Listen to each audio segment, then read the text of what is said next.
सबसे पहली चीज जो तुमने सुप्रीम डीमन एम्परर बनने के बाद की, वह ये थी कि तुमने अपना नाम छोड़ दिया और चुपचाप रुयन, जो ग्रैंड एम्प्रेस थी, उससे शादी कर ली। उसी रात तुमने अचानक एक डिवोर्स सिस्टम अवेकन कर लिया। अगर तलाक होता तो तुम्हारी आधी कल्टीवेशन तुम्हारी पत्नी को मिल जाती, लेकिन तुम्हें वही ताकत 10,000 गुना वापस मिलती, आसमान के नीचे बेजोड़ शक्ति के साथ। लेकिन सिस्टम को यह नहीं पता था कि तुम बहुत पहले ही खून खराबे और लड़ाइयों से थक चुके थे। अब तुम बस एक साधारण जिंदगी जीना चाहते थे। ऐसे ही 1,000 साल गुजर गए। तुम्हारी 2 बेटियां और एक बेटा हुआ और जिंदगी पूरी और संतुष्ट लगने लगी। लेकिन जिस दिन तुम्हारी पत्नी सिंहासन पर बैठी, उसी दिन उसने सबके सामने ऐलान कर दिया कि वह तुमसे तलाक चाहती है। तुमने कहा, मुझे एक वजह दो। उसने धीमी आवाज में कहा, मुझे माफ कर दो, ये मेरी गलती है। मैंने अभी अभी इमैक्युलेट एम्परर्स सीट अवेकन किया है। अगर मुझे और ताकतवर बनना है तो मुझे हर इच्छा और लगाव को तोड़ना होगा। यह कहकर लियो रुयान ने आंखें बंद कर लीं। वह तुम्हारी आंखों में देखने की हिम्मत नहीं कर पा रही थी। यह सुनकर तुम्हें बस हंसी आई। अपनी कल्चरेशन, अपने पति और अपने बच्चों के बीच तुम्हारी पत्नी ने अपनी कल्टीवेशन को चुन लिया था। उसी समय लियो रुयन की मास्टर लिन चिंगशुए ने उसे जल्दी से कहा, रुयन, अब और समय बर्बाद नहीं कर सकते। तुम्हारा एम्परर ऑरा लगभग पूरा हो चुका है। अगर अभी कुछ भी इसमें बाधा बना तो शायद तुम कभी सबसे ऊंचे शिखर तक नहीं पहुंच पाओगी। उसकी बात पूरी भी नहीं हुई थी कि अचानक लिन चिंग शुए को एक भयानक किलिंग इंटेंट महसूस हुआ जो सीधे उसी पर आ रहा था। बिजली की तेजी से उसने उस डरावने दबाव की दिशा में देखा। वह तुम थे, जो अभी तक एम्परर रेल्म तक भी नहीं पहुंचे थे। उसी समय लियू रोयान जल्दी से बोली। उसकी आवाज में विनती थी, मैं तुमसे भीख मांगती हूं। हमारे इतने सालों के रिश्ते की खातिर मुझे जाने दो। तुमने लियो रोयान को घूर कर देखा और फिर अपने एम्परर सेंस की ताकत से सीधे उसके सोल सी में घुस गए। मुझे सच बताओ, क्या कोई तुम्हें इसके लिए मजबूर कर रहा है? यह तुम्हारी आखिरी उम्मीद थी। लियो रुयान यह देखकर हैरान रह गई। वह तो पहले ही ग्रैंड एम्परर रेल्म में पहुंच चुकी थी और उसकी सोल सी में जबरदस्ती घुसने के लिए उससे कई गुना ताकतवर होना पड़ता था। उसने अपने पति को अविश्वास से देखा, लेकिन अगले ही पल उसकी आंखें फिर सख्त हो गईं। नहीं, मुझे माफ कर दो। तुम्हारा चेहरा तुरंत बर्फ जैसा ठंडा हो गया। तब मैं तुम्हारी सफलता की कामना करता हूं। तुमने हाथ उठाया और वह हेवंस मार्क, जो सालों पहले तुम दोनों को कल्टीवेशन पार्टनर्स के रूप में जोड़ता था, तुरंत टूट गया।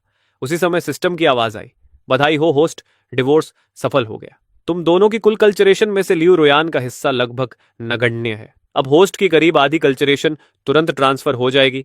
एक पल में तुम्हारी आधी कल्टीवेशन गायब हो गई। दूसरी तरफ लियू रुयन, जो अभी अभी ग्रैंड एम्परर रेल्म में दाखिल हुई थी, सीधे तीसरे सब स्टेज तक पहुंच गई। यह देखकर लिंचिंग शुए हैरान रह गई। यह तो डिवाइन टेक्निक है, बिल्कुल डिवाइन टेक्निक। हा हा हा। इमैक्युलेट एम्परर्स सीट सच में हर इच्छा और लगाव को तोड़ने की मांग करता है। यह तलाक लेना बिल्कुल सही फैसला था। तभी सिस्टम फिर बोला, मिलियन फोल्ड कल्चरेशन रिटर्न सफल। लेकिन होस्ट की आधी कल्चरेशन का 10 लाख गुना इतना ज्यादा है कि इसे एक साथ रिलीज करना संभव नहीं। सिस्टम इसे होस्ट के सोल सी में स्टोर कर देगा। जब भी जितनी जरूरत हो उतनी निकाल सकते हो। एक फ्रेंडली रिमाइंडर, मौजूदा दुनिया तुम्हारी पूरी शक्ति को एक साथ सह नहीं सकती। अगर तुमने ऐसा किया तो पूरी दुनिया ही ढह जाएगी। इसलिए थोड़ा संयम रखो और कोशिश करो कि गलती से दुनिया की हर जीवित आत्मा को खत्म न कर दो। सिस्टम का यह मैसेज देखकर भी तुम्हें जरा भी खुशी नहीं हुई, क्योंकि इस समय तुम्हारे सामने तुम्हारे तीनों बच्चे खड़े थे। कोई रो रहा था, कोई चुप था। सबसे छोटी बेटी रोते हुए बोली, डैडी, मैं नहीं चाहती कि आप चले जाओ। तुमने प्यार से उसकी पेशानी सहलाई और कहा, मत रो मेरी बच्ची, डैडी हमेशा तुमसे प्यार करेगा, मैं वादा करता हूं। उस पल तुम्हारे दिल में जो भी नरमी बची थी वह सिर्फ अपने बच्चों के लिए थी। उधर लियू रुयान जानती थी कि इमैक्युलेट टेम्परर सीट के लिए सिर्फ पति पत्नी का रिश्ता तोड़ना जरूरी है, इसलिए वह बच्चों को अपने साथ रखने के लिए तैयार थी। उसने कहा, बच्चों, मैंने आज से पहले तुम सबसे पूछा था, अब फैसला कर लो, तुम अपनी मां के साथ रहोगे या अपने पिता के साथ जाओगे। लियू शिक्षुआन पहले से ही अपनी मुट्ठियां कसकर खड़ी थी और सबको बिना हिले देख रही थी। तभी लिंचिंग शुए ने एक सेबर और एक सोर्ड निकाला, एक जुनकन के लिए और एक सिक्षुआन के लिए। ये दोनों बेजोड़ हथियार तुम्हारी मां ने पहले से तुम्हारे लिए तैयार किए हैं। इस तरफ आओ और यह हथियार तुम्हारे हो जाएंगे। आगे से तुम्हारी मां ही तुम्हारा सहारा होगी। तुम्हारी नेचुरल टैलेंट और तुम्हारी मां के रिसोर्सेस के साथ तुम एक दिन जरूर एम्परर रेल्म तक पहुंचोगे। तभी लियू जुनकन, जो अब तक सिर झुकाए खड़ा था, अचानक घुटनों के बल गिर गया और बोला, फादर, मुझे माफ कर दीजिए, मैं माँ के साथ रहना चाहता हूँ। तुमने शांत होकर अपने बेटे के सिर पर हाथ रखा और कहा, अब से पिता तुम्हारी देखभाल नहीं कर पाएगा। अपनी माँ की बात मानना और मेहनत से ट्रेनिंग करना। यह कहकर वह उठकर लियू रुयन की तरफ चला गया। जैसे ही वह उसके पास पहुंचा, लिन चिंगशु ने तुरंत वह बेजोड़ सेबर उसके हाथ में दे दिया। लियू जुनचान की आंखें चमक उठीं, जैसे उसे दुनिया का सबसे बड़ा तोहफा मिल गया हो। तभी लिन चिंगशु ने जीत भरी मुस्कान के साथ लियू सिक्सवान की तरफ देखा और कहा, सिक्सवान जल्दी आओ, यह तलवार तुम्हारी है। यह सुनकर लियू सिक्सवान की मुट्ठियां और कस गईं। फिर वह धीरे धीरे उनकी तरफ चलने लगी। लेकिन जब वह लियू रुयान के सामने पहुंची तो उसने अपनी मां को लंबे समय तक घूर कर देखा, फिर अपने डरपोक छोटे भाई को तीखी नजर से देखा और बिना कुछ कहे मुड़कर सीधे तुम्हारी तरफ आ गई। फादर, आपकी बेटी हमेशा आपके साथ खड़ी रहेगी। अपनी बड़ी बेटी को देखकर तुम्हारे जमे हुए दिल में फिर से गर्माहट लौट आई।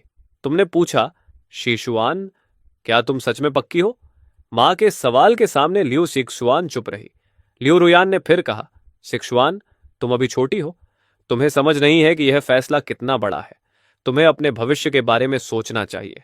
अगर तुम अपने पिता के साथ जाओगी तो तुम्हारे पास एम्परर रियलम तक पहुंचने की कोई उम्मीद नहीं होगी। लियू शिशुआन ने ठंडे स्वर में जवाब दिया, मुझे किसी पर निर्भर होने की जरूरत नहीं। मैं अपनी मेहनत से एम्परर रियलम तक पहुंच सकती हूं। तभी लियू जुनकैन बोला, सिस। लेकिन उसकी बात पूरी होने से पहले ही लियू शिशुआन ने उसे काट दिया। अपना मुंह बंद रखो। एक शब्द और बोला तो आज से मेरा कोई भाई नहीं रहेगा। लियू शिशुआन ये बात अच्छी तरह जानती थी कि उनकी मां हमेशा कल्टीवेशन में डूबी रहती थी, जबकि उनके पिता का प्यार उनके लिए सच में असीम था। लियू शिशुआन की बात सुनकर लियू जुनकान ने सिर झुका लिया, लेकिन उसके दिल के अंदर अब भी उसे लग रहा था कि उसकी बहन बस अपने जज्बात में बहकर फैसला कर रही है। उनकी मां के रिसोर्सेस के बिना वे दोनों अपनी पीढ़ी के सबसे प्रतिभाशाली प्रोडिजी कभी नहीं बन सकते थे। उधर पास खड़े लोग आपस में धीरे धीरे फुसफुसा रहे थे, देखो, लियू रुयान तो एक ही छलांग में सीधे ग्रैंड एम्परर रेल्म के लेट स्टेज तक पहुंच गई। इतनी टैलेंट और ताकत के साथ वह जरूर इमॉर्टल डोमेन के सबसे ऊंचे शिखरों में से एक बनेगी। जो आदमी लियू रुयान के साथ नहीं गया वह अपनी जिंदगी की सबसे बड़ी गलती कर रहा है। जब लियू रुयान ने देखा कि उसकी बड़ी बेटी का फैसला बदलने वाला नहीं है तो उसने अपनी सबसे छोटी बेटी मियाओ मियाओ की तरफ देखा और पूछा, और तुम? मियाओ मियाओ? मियाओ मियाओ ने तुरंत तुम्हारा हाथ कसकर पकड़ लिया और गुस्से में बोली, मां बहुत बुरी हैं, मैं आपसे कभी बात नहीं करूंगी। लियू रुयान ने लियू मियाओ मियाओ को देखा। उसके चेहरे पर भावनाओं का अजीब सा मिश्रण था जिसे समझना मुश्किल था। मियाओ मियाओ, मां के पास आ जाओ। अब से हम ऐसे मास्टर्स को बुलाएंगे जो कल्टीवेशन में मशहूर हैं, और ऐसे शेफ्स भी जो बहुत स्वादिष्ट खाना बनाते हैं।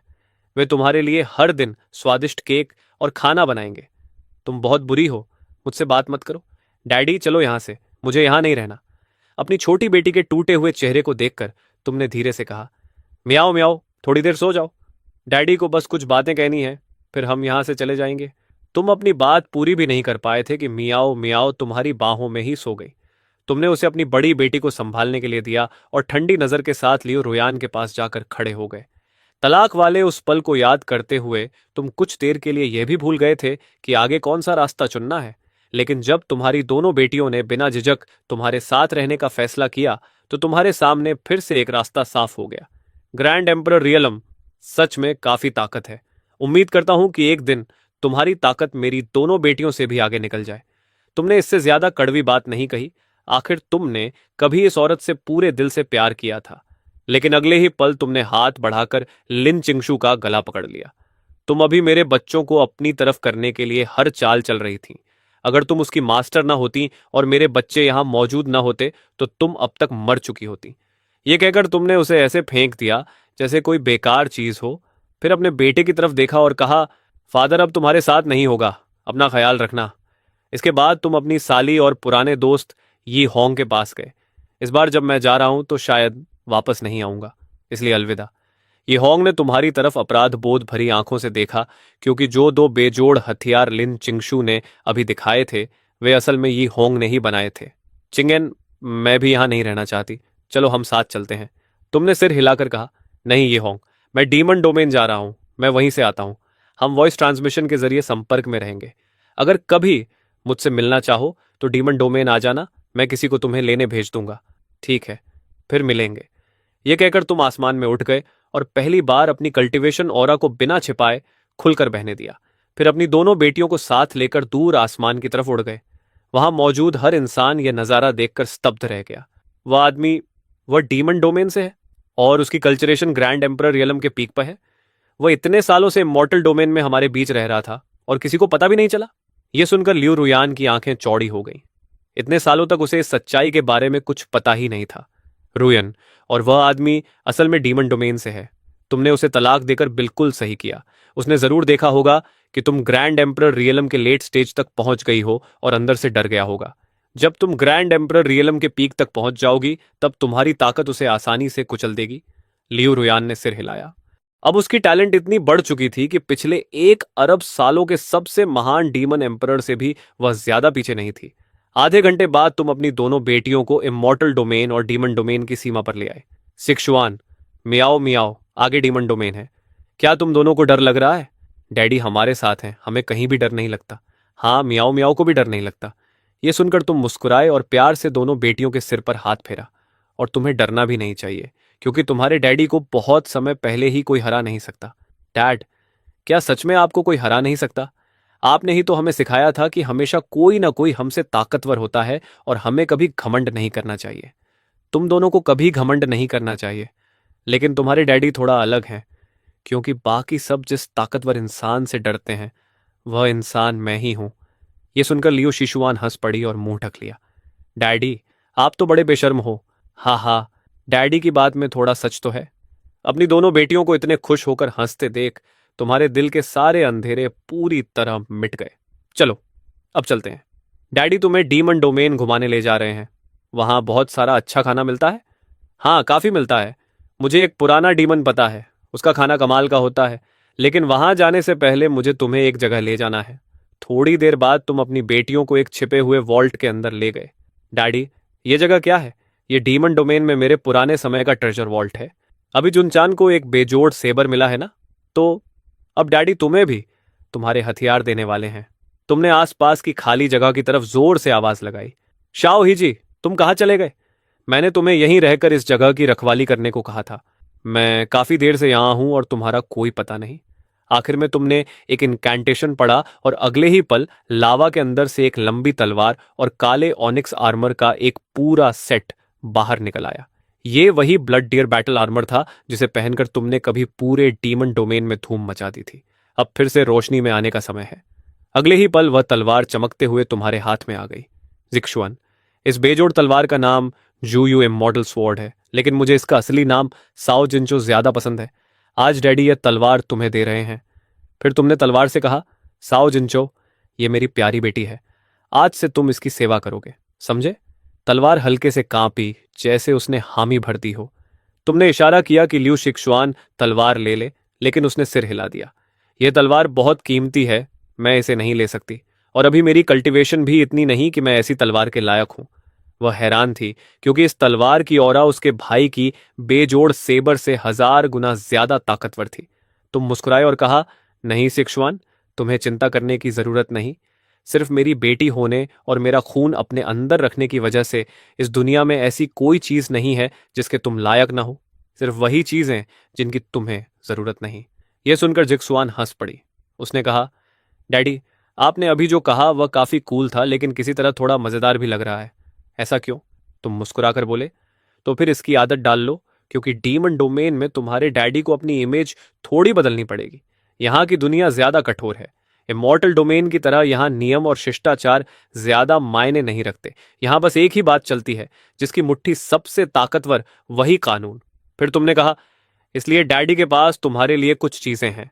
तुमने तलवार सीधे अपनी बड़ी बेटी के हाथों में रख दी। फिर तुमने अपनी छोटी बेटी लू मियाओ मियाओ की तरफ देखा और कहा, मियाओ मियाओ, डैडी के पास तुम्हारे लिए भी कुछ अच्छा है। उसी पल वह आर्मर अचानक छोटा होने लगा और धीरे धीरे मियाओ मियाओ के पास आ गया। उसने उसे देखकर कहा, क्या ये मियाओ मियाओ के लिए है? ये तो बहुत बदसूरत लग रहा है। ये सुनते ही आर्मर हल्का सा कांप गया। तुम हंसी रोकते हुए बोले, ब्लड डियर बैटल आर्मर, सुना तुमने?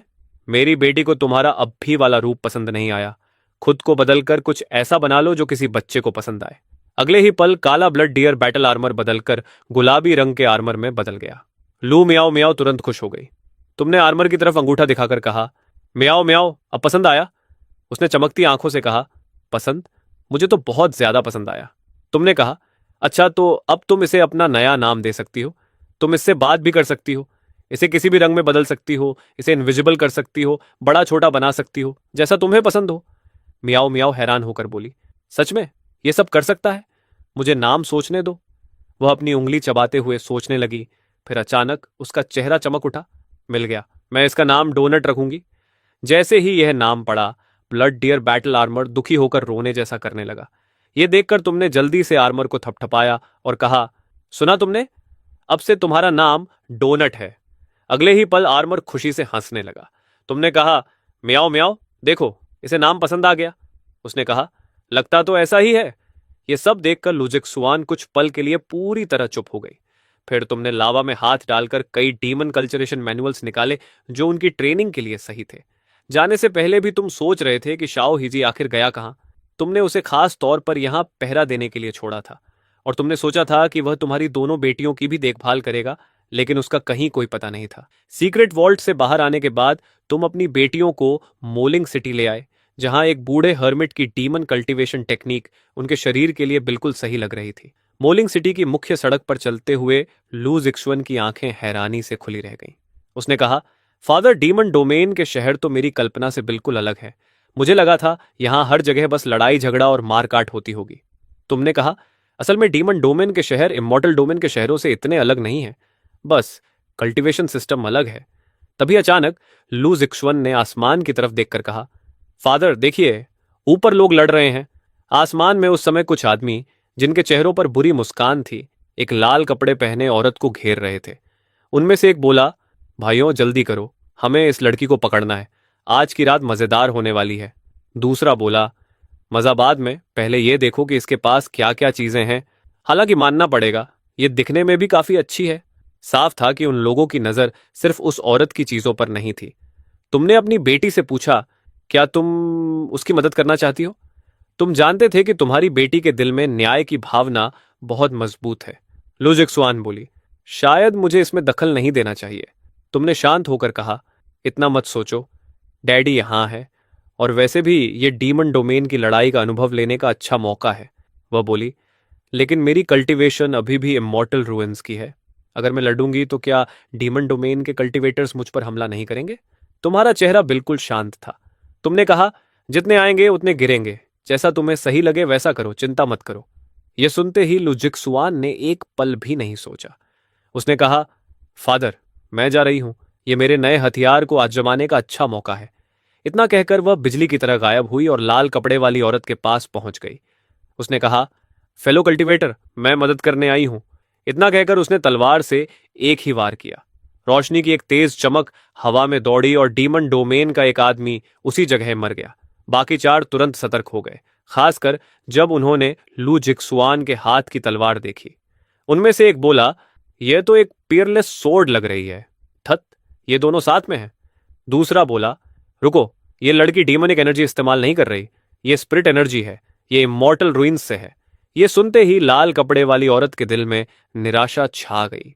एक पल पहले उसे लगा था कि कोई उसकी मदद करने आया है, लेकिन अगले ही पल उसे समझ आ गया कि यहां मुफ्त में मदद जैसी कोई चीज नहीं होती। उधर लू जिक्सुअन अपने हाथ में पकड़े उस डिवाइन वेपन को देखकर खुद ही हैरान थी। दोनों ही गॉड ट्रांसफॉर्मेशन रेल्म के हथियार थे, लेकिन इस तलवार से तो एक साधारण वार में ही दुश्मन मर गया था। तभी किसी ने चिल्लाकर कहा, फेलो कल्टीवेटर्स, इमॉर्टल रूइंस का कोई हमारे डीमन डोमेन में घुस आया है और ऊपर से हमारे एक आदमी को मार भी दिया है। उसके पास एक पियरलेस सोर्ड भी है। सब मिलकर उस पर हमला करो, तलवार उसे मिलेगी जिसके भाग्य में होगी। बात पूरी होते ही डीमन डोमेन के कई कल्टीवेटर्स उसकी तरफ टूट पड़े, लेकिन लू जिक्सुअन ने शांति से तुम्हें वॉइस ट्रांसमिशन भेजा। फादर, यहां कोई भी गॉड ट्रांसफॉर्मेशन रेल्म से ऊपर नहीं है, मैं इन्हें संभाल सकती हूं। तुमने जवाब दिया, ठीक है, पूरी ताकत से लड़ो।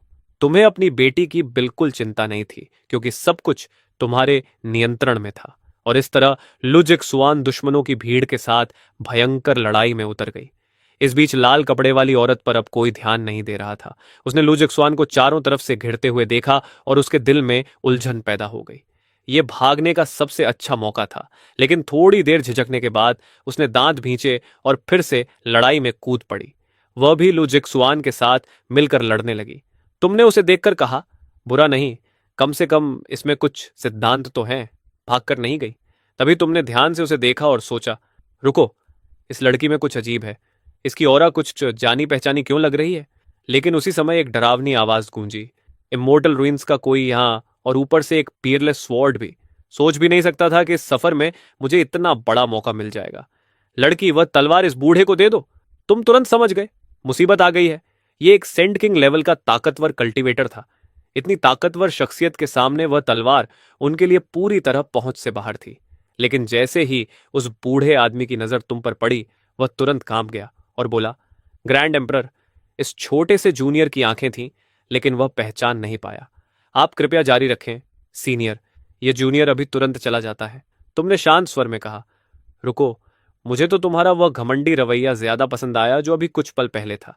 तुम्हारी बात पूरी भी नहीं हुई थी कि उस बूढ़े आदमी ने तुरंत अपने ही दोनों हाथ तोड़ लिए और घुटनों के बल गिरकर बोला, मेरी गलती थी। मैं आपसे भीख मांगता हूं, इस कुत्ते की जान बख्श दीजिए। तुमने ठंडी आवाज में कहा, ठीक है, लगता है तुम्हें समझ है कि तुम्हारे लिए क्या अच्छा है। वह तुरंत बोला, धन्यवाद सीनियर, मेरी जान बख्शने के लिए। इतना कहकर वह बूढ़ा पल भर में गायब हो गया। फिर तुमने आसमान में खड़े बाकी लोगों से कहा, जारी रखो, बस मुझे घूरते मत खड़े रहो। लुजिक सुआन मन ही मन सोचने लगी, तो ये होता है एक अजेय पिता होने का एहसास। लेकिन वहां मौजूद हर डीमन डोमेन कल्टीवेटर समझदार था। वे सब तुरंत मुड़कर भागने लगे। ये देखकर तुमने बस हल्के से हाथ उठाया और पूरे आसमान के एक हिस्से पर एक बैरियर खड़ा हो गया जिसने पूरे इलाके को बंद कर दिया। वे घबरा गए, हम फंस गए। उन्होंने पूरी ताकत से बैरियर को तोड़ने की कोशिश की, लेकिन उसका जरा सा भी असर नहीं हुआ। लू जिक्सुअन और लाल कपड़े वाली औरत फिर से लड़ाई में उतर गई। 2.5 मिनट के भीतर ही आसमान में हमला करने आए हर दुश्मन उन दोनों की तलवारों के नीचे मारे जा चुके थे।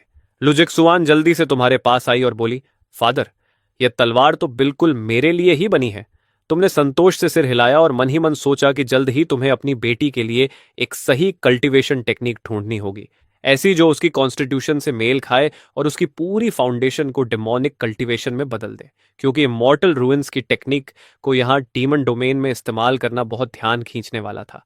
तभी अचानक शून्य से एक ठंडी और डरावनी आवाज गूंजी। मैंने दूर से ही महसूस कर लिया था, एक पीयरलेस सोर्ड की ओरा। पहले लगा शायद गलती हो गई, लेकिन नहीं, ये सच है। हाँ, लगता है यह सफर बेकार नहीं गया, और यह तो चिंगशी सेक्ट का कोई व्यक्ति निकला। तुम्हारे दिमाग में तुरंत एक पुराने दुश्मन की याद उभरी। तुम्हें याद आया कि बहुत पहले तुमने शिंगशी सेक्ट के हर एम्परर रेल्म पावर हाउस को खत्म कर दिया था। फिर भी मुश्किल से 1000 साल बाद ही उसी सेक्ट से एक नया ग्रैंड एम्परर रेल्म कल्टीवेटर फिर से निकल आया था। तुमने सोचा, खैर, इनका समय तो सही निकला। वह आदमी हंसकर बोला, अच्छा, अगर मुझे सही याद है तो यही शब्द कुछ देर पहले किसी और ने भी कहे थे, लेकिन मुझे अभी तक समझ नहीं आया कि उसने अचानक अपने दोनों हाथ क्यों तोड़ दिए और डरकर भाग गया। तुमने शांत स्वर में कहा, मौत को मत ललकारो। लगता है डीमन डोमेन के ज्यादातर लोगों को शिंगशी सेक्ट की पुरानी ताकत का अंदाजा ही नहीं है। वे भूल चुके हैं कि हम कभी कितने ताकतवर थे। वह आदमी घमंड से बोला, तो फिर आज मैं तुम्हें इस्तेमाल करके पूरी दुनिया को दिखाऊंगा कि शिंगशी सेक्ट अपनी सबसे ताकतवर हालत में वापस आ चुका है। तुम हल्का सा हंसे और बोले, वाह, यह तो कमाल है। तुम मेरी तलवार चुराना चाहते हो और ऊपर से मेरी ही लाइन भी चुरा ली।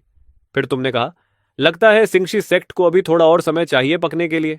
तुम्हारी बात पूरी भी नहीं हुई थी कि शिंगशी सेक्ट का वह पावर हाउस जो अभी तक घमंडी मुस्कान दे रहा था, अचानक तुम्हारे हाथ में गले से पकड़ा हुआ था। उसने पूरी ताकत लगा ली, लेकिन तुम्हारी पकड़ से निकल ही नहीं पाया। वह डरकर बोला, यह असंभव है। तुमने शांत स्वर में कहा, मजेदार बात है, तुम्हारे पुराने पैट्रियार्क ने भी मरने से ठीक पहले यही शब्द कहे थे, बिल्कुल ऐसे ही। लगता है तुम्हारा चिंगशी सेक्ट सच में एक ही सुर में बोलता है। जैसे ही तुमने यह कहा, उसके शरीर से एक भयानक काली रोशनी फूट पड़ी और एक पल में ही वह काली राख बनकर खत्म हो गया। लाल कपड़े वाली औरत यह सब देखकर बिल्कुल स्तब्ध खड़ी रह गई। उसने सोचा, यह अभी क्या हुआ? वह काली रोशनी, उसने तो एक mid stage grand emperor realm power house को पल भर में मार दिया। तुम तब तक वापस अपनी छोटी बेटी के पास पहुंच चुके थे और पूछा, म्याओ म्याओ, तुम्हें डर तो नहीं लगा? म्याओ म्याओ ने मासूमियत से कहा, डर? मुझे तो डैडी अभी बहुत कूल लगे। अपनी छोटी बेटी को देखकर तुमने मन ही मन सोचा, तुम्हारी यह प्यारी बच्ची सच में कुछ खास है। तुम्हारे खून की असली वारिस, तभी अचानक आसमान में काले और डरावने बादल उमड़ने लगे और एक गूंजती हुई प्राचीन आवाज आसमान में गूंज उठी। कौन है जो यहां हंगामा करने की हिम्मत कर रहा है? ऊपर से एक भारी दबाव नीचे उतरा। किसी ने कहा, यह तो मोलिंग सिटी के सिटी लॉर्ड हैं। अब वह आदमी मुसीबत में है। दूसरे ने पूछा, क्यों? जवाब आया, क्योंकि मोलिंग सिटी का सिटी लॉर्ड डीमन डोमेन के सबसे ताकतवर लोगों में से एक है, ग्रैंड एम्परर रेल्म का पीक पावर हाउस। लेकिन उसी समय तुम्हारे होंठों पर हल्की मुस्कान आ गई। तुमने कहा, यह बूढ़ा अब भी दिखावा करना नहीं छोड़ता। तभी आसमान में एक आकृति धीरे धीरे दिखाई दी। उसने घमंड से कहा, कौन सा छोटा कीड़ा है जो यहां खड़ा है? अपना नाम बताओ। तुमने हंसते हुए कहा, तुम्हारा दादा हूं मैं, नीचे आकर प्रणाम क्यों नहीं करते? वह आदमी गुस्से में बोला, तुम्हारी इतनी हिम्मत! रुको, क्या मेरी आंखें धोखा खा रही हैं? बस इतना कहते ही आसमान का सारा दबाव और बादल एक पल में गायब हो गए। अगले ही पल वह आदमी सीधे तुम्हारे पास आ गया और जोर से हंसने लगा। अरे, सच में तुम हो? इतने सालों से कहां छिपे हुए थे? मैं तुम्हें पागलों की तरह ढूंढ रहा था। तुमने अपनी बेटी से कहा, म्याओ म्याओ, देखो, ये वही है जिसके बारे में मैं बता रहा था। वह बूढ़ा डीमन जो बहुत शानदार खाना बनाता है। म्याओ म्याओ की आंखें तुरंत चमक उठीं, जबकि वह बूढ़ा डीमन पूरी तरह हैरान खड़ा था। उसने कहा, रुको, ये तुम्हारी बेटी है? कमाल है। मैं सोच रहा था कि तुम डीमन डोमेन में कहीं दिख क्यों नहीं रहे। पता चला तुम इमॉर्टल रुइंस में जाकर औरतों के पीछे भाग रहे थे। यह सुनते ही तुमने उसे जोर से एक लात मार दी और कहा, बूढ़े बेवकूफ, अगर ठीक से बात नहीं कर सकते तो मुंह बंद रखो। लेकिन श्याओ शिंगई को बिल्कुल बुरा नहीं लगा, बल्कि उसे वही पुरानी अपनापन वाली भावना महसूस हुई। तुमने कहा, मैं इस बार वापस आ गया हूं और अब कहीं नहीं जाऊंगा। पहले मेरे लिए रहने की कोई सही जगह ढूंढो। मैं कुछ समय तुम्हारे साथ रहना चाहता हूं। वह तुरंत खुश होकर बोला, बहुत बढ़िया। अब तुम पलट नहीं सकते। जब से तुम डीमन डोमेन छोड़कर गए हो, मेरे पास बात करने के लिए कोई नहीं था, और अब देखो, तुम वापस आ गए हो और साथ में दो इतनी प्यारी बेटियां भी लाए हो। अब यहां कितनी रौनक रहेगी। तभी तुम्हें अचानक कुछ याद आया और तुमने कहा, नीचे आओ। लाल कपड़े वाली औरत के पास सोचने का भी समय नहीं था और अगले ही पल वह तुम्हारे सामने खड़ी थी। उसका शरीर डर से कांप रहा था। तुमने पूछा, तुम्हारा नाम क्या है? उसने झुककर कहा, सीनियर। इस जूनियर का नाम सन मिंगजी है। सन उपनाम सुनते ही तुम तुरंत समझ गए कि इस युवा लड़की की असली पहचान क्या है। तुमने उससे पूछा, क्या तुम्हारे पास कहीं जाने की जगह है? मेरी बेटी पहली बार डीमन डोमेन आई है, उसे यहाँ की ज्यादा चीजों का पता नहीं है। तुम दोनों लगभग एक ही उम्र की हो, इसलिए मुझे चाहिए कि तुम उसे यहाँ की जगह दिखाओ। सन मिंजी ने लियू जिक्सुआन की तरफ ऐसे देखा जैसे किस्मत ने उसे अचानक एक सहारा दे दिया हो। उसने तुरंत सिर हिलाकर कहा, हाँ। तुमने कहा, तो अब से तुम हमारे साथ रहोगी। थोड़ी देर बाद मोलिंग सिटी के बीचों बीच एक शांत आंगन में श्याओ शिंगई मुस्कुराते हुए बोला, बताओ, ये जगह कैसी लगी? मैं इतने सालों से यहां अकेला रह रहा था। अब जब तुम आ गए हो तो ये तुम्हारी है। तुमने आंगन को देखा और भौहें सिकोड़कर पूछा, क्या यह सच में तुम्हारा आंगन है? वह हंसकर बोला, क्या करूं, पहले मैं अक्सर तुम्हारे आंगन में आता था, इसलिए मैंने वही डिजाइन यहां भी बना लिया। तुम बेबस होकर हंस पड़े। तभी लियू म्याओ म्याओ ने अपना जोर से गुर्राता हुआ पेट थपथपाया और बोली, डैडी, मुझे थोड़ी भूख लगी है। तुमने श्याओ शिंगी की तरफ देखा और कहा, अब समय है कि तुम अपनी असली काबिलियत दिखाओ। वह जोर से हंसा। आखिर मौका मिल ही गया दिखाने का। मियाओ मियाओ, ग्रैंडपा श्याओ अभी जाकर सामान लेकर आता है। इतना कहकर वह वहीं से गायब हो गया। लेकिन अगले ही पल वह फिर आसमान में दिखाई दिया और उसके हाथों में एक इतना बड़ा डेमोनिक पीस्ट था कि पूरा आंगन ढक जाए। रात के खाने के बाद तुम और श्याओ शिंगई पैविलियन में बैठकर पी रहे थे। उसने कहा, बच्चे सब सोने चले गए हैं, अब मत छिपाओ, चलो पीते हैं। तुमने हल्की सांस छोड़ी। शिंगी बोला, हम दोनों एक दूसरे को दसियों हजार साल से जानते हैं। जब तुम्हारे दिल में कुछ होता है तो मैं एक नज़र में समझ जाता हूं। वैसे उन दोनों बच्चों की माँ तुम्हारे साथ क्यों नहीं आई? तुमने उसकी तरफ देखा लेकिन कुछ नहीं कहा। वह बोला, ठीक है, अगर नहीं बताना चाहते तो मत बताओ, इसे मैंने पूछा ही नहीं समझो। चलो पीते हैं, आज तब तक पिएंगे जब तक होश न रहे। उस पल तुम दोनों को किसी से बात करने की जरूरत थी। तुमने गहरी सांस लेकर कहा, उनकी माँ और मैं अलग हो गए। यह सुनते ही श्याओ शिंगई जमसा गया। उसने हैरानी से कहा, दुनिया में ऐसी कौन सी औरत होगी जो तुम्हें तलाक दे सके? मुझे तो समझ ही नहीं आ रहा। फिर तुमने उसे हाल ही में जो कुछ हुआ था सब कुछ विस्तार से बता दिया। सब कह देने के बाद तुम्हें अचानक अपने दिल में हल्कापन महसूस हुआ। लेकिन श्याओ शिंगई चुप हो गया। फिर बोला, दुनिया में इतनी मूर्ख औरत भी हो सकती है। उसे जरा भी अंदाजा नहीं कि उसने किस आदमी को खो दिया। शराब के असर में वह थोड़ा झुककर बोला, चिंगन, अगर कभी वह औरत समझ जाए कि गलती उसी की थी तो क्या तुम उसे माफ कर दोगे? आखिर वह बच्चों की मां है। तुमने उसे सीधे देखा और कहा, तुम मुझे सबसे बेहतर जानते हो, ऐसा सवाल तुम्हारे मुंह से नहीं आना चाहिए। वह तुरंत बोला, ठीक है, जो भी फैसला तुम करोगे मैं पूरी तरह तुम्हारे साथ हूं। फिर वह शरारती मुस्कान के साथ धीरे से बोला, वैसे यहां हर साल कुछ औरतें तुम्हें ढूंढने आती हैं, खासकर वह हुआन यान। वह तो पिछले 1000 साल से पूरे डीमन डोमेन में तुम्हें ढूंढ रही है। मैंने सुना है कि वह तुम्हें ढूंढने इमॉर्टल रूइंस तक भी गई थी, लेकिन वहां गलती से अपनी पहचान एक डीमन डोमेन पावर हाउस के रूप में दिखा दी और वहां के ग्रैंड एम्परर रेल्म कल्टिवेटर्स ने उसे घेर कर हमला कर दिया। वह मुश्किल से जान बचाकर वापस आई और बहुत समय तक घायल हालत में रही। वह लड़की सच में तुमसे प्यार करती है। हुआन यान का बेहद खूबसूरत चेहरा तुम्हारे दिमाग में उभरा। तुमने कहा, वह सच में इमॉर्टल रूइंस तक गई थी? शाओजिंगी बोला, हाँ, लेकिन तुम जानते हो कि उस सीमा को पार करने पर ताकत बहुत कम हो जाती है। वो वहां मरी नहीं, ये तो उसकी किस्मत थी। फिर उसने कहा, ऐसी औरत के बाद भी तुम्हारा दिल नहीं पिघलता? तुमने भौं उठाकर पूछा, क्या तुम फिर से मैच मेकर बनने की कोशिश कर रहे हो? वह तुरंत हंसकर बोला, ठीक है, मान लो मैंने कुछ नहीं कहा। तुमने जल्दी से विषय बदल दिया और कहा, मेरी कल्टीवेशन टेक्निक मेरी बेटियों के लिए सही नहीं है। मैं चाहता हूं कि वे तुम्हारी टेक्निक सीखें। शाओजिंगी बोला, यह तो बहुत आसान है। तुम्हारी बेटियां मेरी बेटियां हैं। अगर मेरी टेक्निक भी उन्हें सूट नहीं करती तो मैं पूरे डीमन डोमेन को छान मारूंगा जब तक कि उन्हें बिल्कुल सही टेक्निक न मिल जाए। उसी समय लियू जिक्सुआन के कमरे में मियाओ मियाओ बोली, सिस, मुझे नींद नहीं आ रही। जिक्सुआन ने पूछा, क्या हुआ? मियाओ मियाओ धीरे से बोली, मुझे मां से थोड़ी नाराजगी है, लेकिन फिर भी उनकी याद आ रही है। लियू जिक्सुआन ने उसके सिर पर हाथ फेरते हुए कहा, उन्हें याद मत करो, जब तक हमारे पास फादर हैं वही काफी है। मियाओ मियाओ ने पूछा, क्या हम इस जिंदगी में मां से फिर कभी मिलेंगे? जिक्सुएन बोली, मिलेंगे, लेकिन तब जब हम दोनों ग्रैंड एम्परर रियलम तक पहुंच जाएंगे, तब हम दोनों साथ जाकर उनसे मिलेंगे। मियाओ मियाओ की आंखें चमक उठीं। सच? जिक्सुआन बोली, हाँ, और तब मैं खुद उन्हें हराऊंगी और दिखाऊंगी कि उनका फैसला गलत था। म्याओ म्याओ बोली, ठीक है, तब मैं भी मेहनत से ट्रेनिंग करूंगी। हम दोनों मिलकर उन्हें हराएंगे। अगली सुबह तुम दोनों बेटियों को ट्रेनिंग रूम में ले गए और कहा, ओल्ड श्याओ, अब टेक्निक सिखाने का समय है। लियू जीशुआन पालथी मारकर बैठ गई और श्याओ शिंगई की उंगली पर बैंगनी बिजली का एक छोटा गोला बनने लगा। उसने कहा, जिक्सुआन, अभी मैं यह टेक्निक सीधे तुम्हारे सोल सी में भेजूंगा। इससे तुम्हें तुरंत पता चल जाएगा कि यह टेक्निक तुम्हारे शरीर के साथ कंपैटिबल है या नहीं। तभी लियू जिक्सुआन बोली, ग्रैंडपा श्याओ, क्या आप उस छोटे बिजली के गोले को थोड़ा दूर कर सकते हैं? उसे देखकर मुझे अजीब सा लग रहा है। श्याओ शिंगी ने तुरंत तुम्हारी तरफ देखा। तुमने शांत स्वर में कहा, इतनी छोटी सी बात तो तुम संभाल ही सकते हो। वह जल्दी से सिर हिलाया।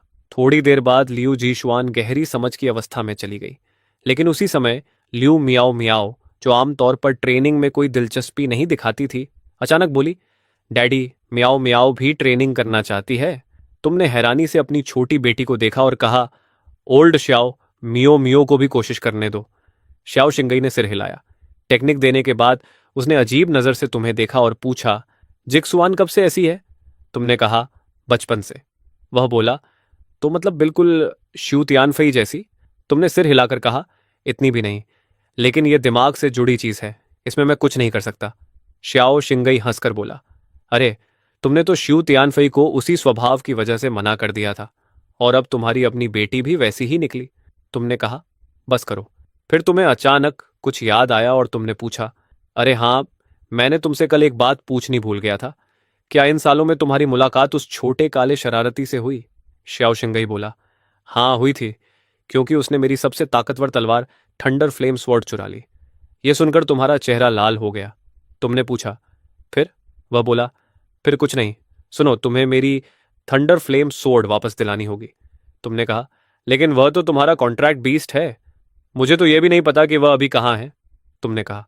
श्याओ शिंगई ने पूछा, क्या तुम्हारा उसके साथ कॉन्ट्रैक्ट बॉन्ड नहीं है?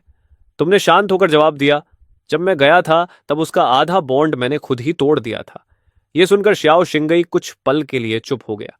लगभग 2.5 मिनट बाद लियू जिशुआन ने अपनी आंखें खोली और बोली, डैड, यह टेक्निक अच्छी लग रही है, लेकिन फिर भी ऐसा लगता है जैसे कुछ थोड़ा सा ठीक नहीं बैठ रहा। तुमने तुरंत अपनी बड़ी बेटी के सिर पर हाथ रखा और उसकी स्थिति महसूस की।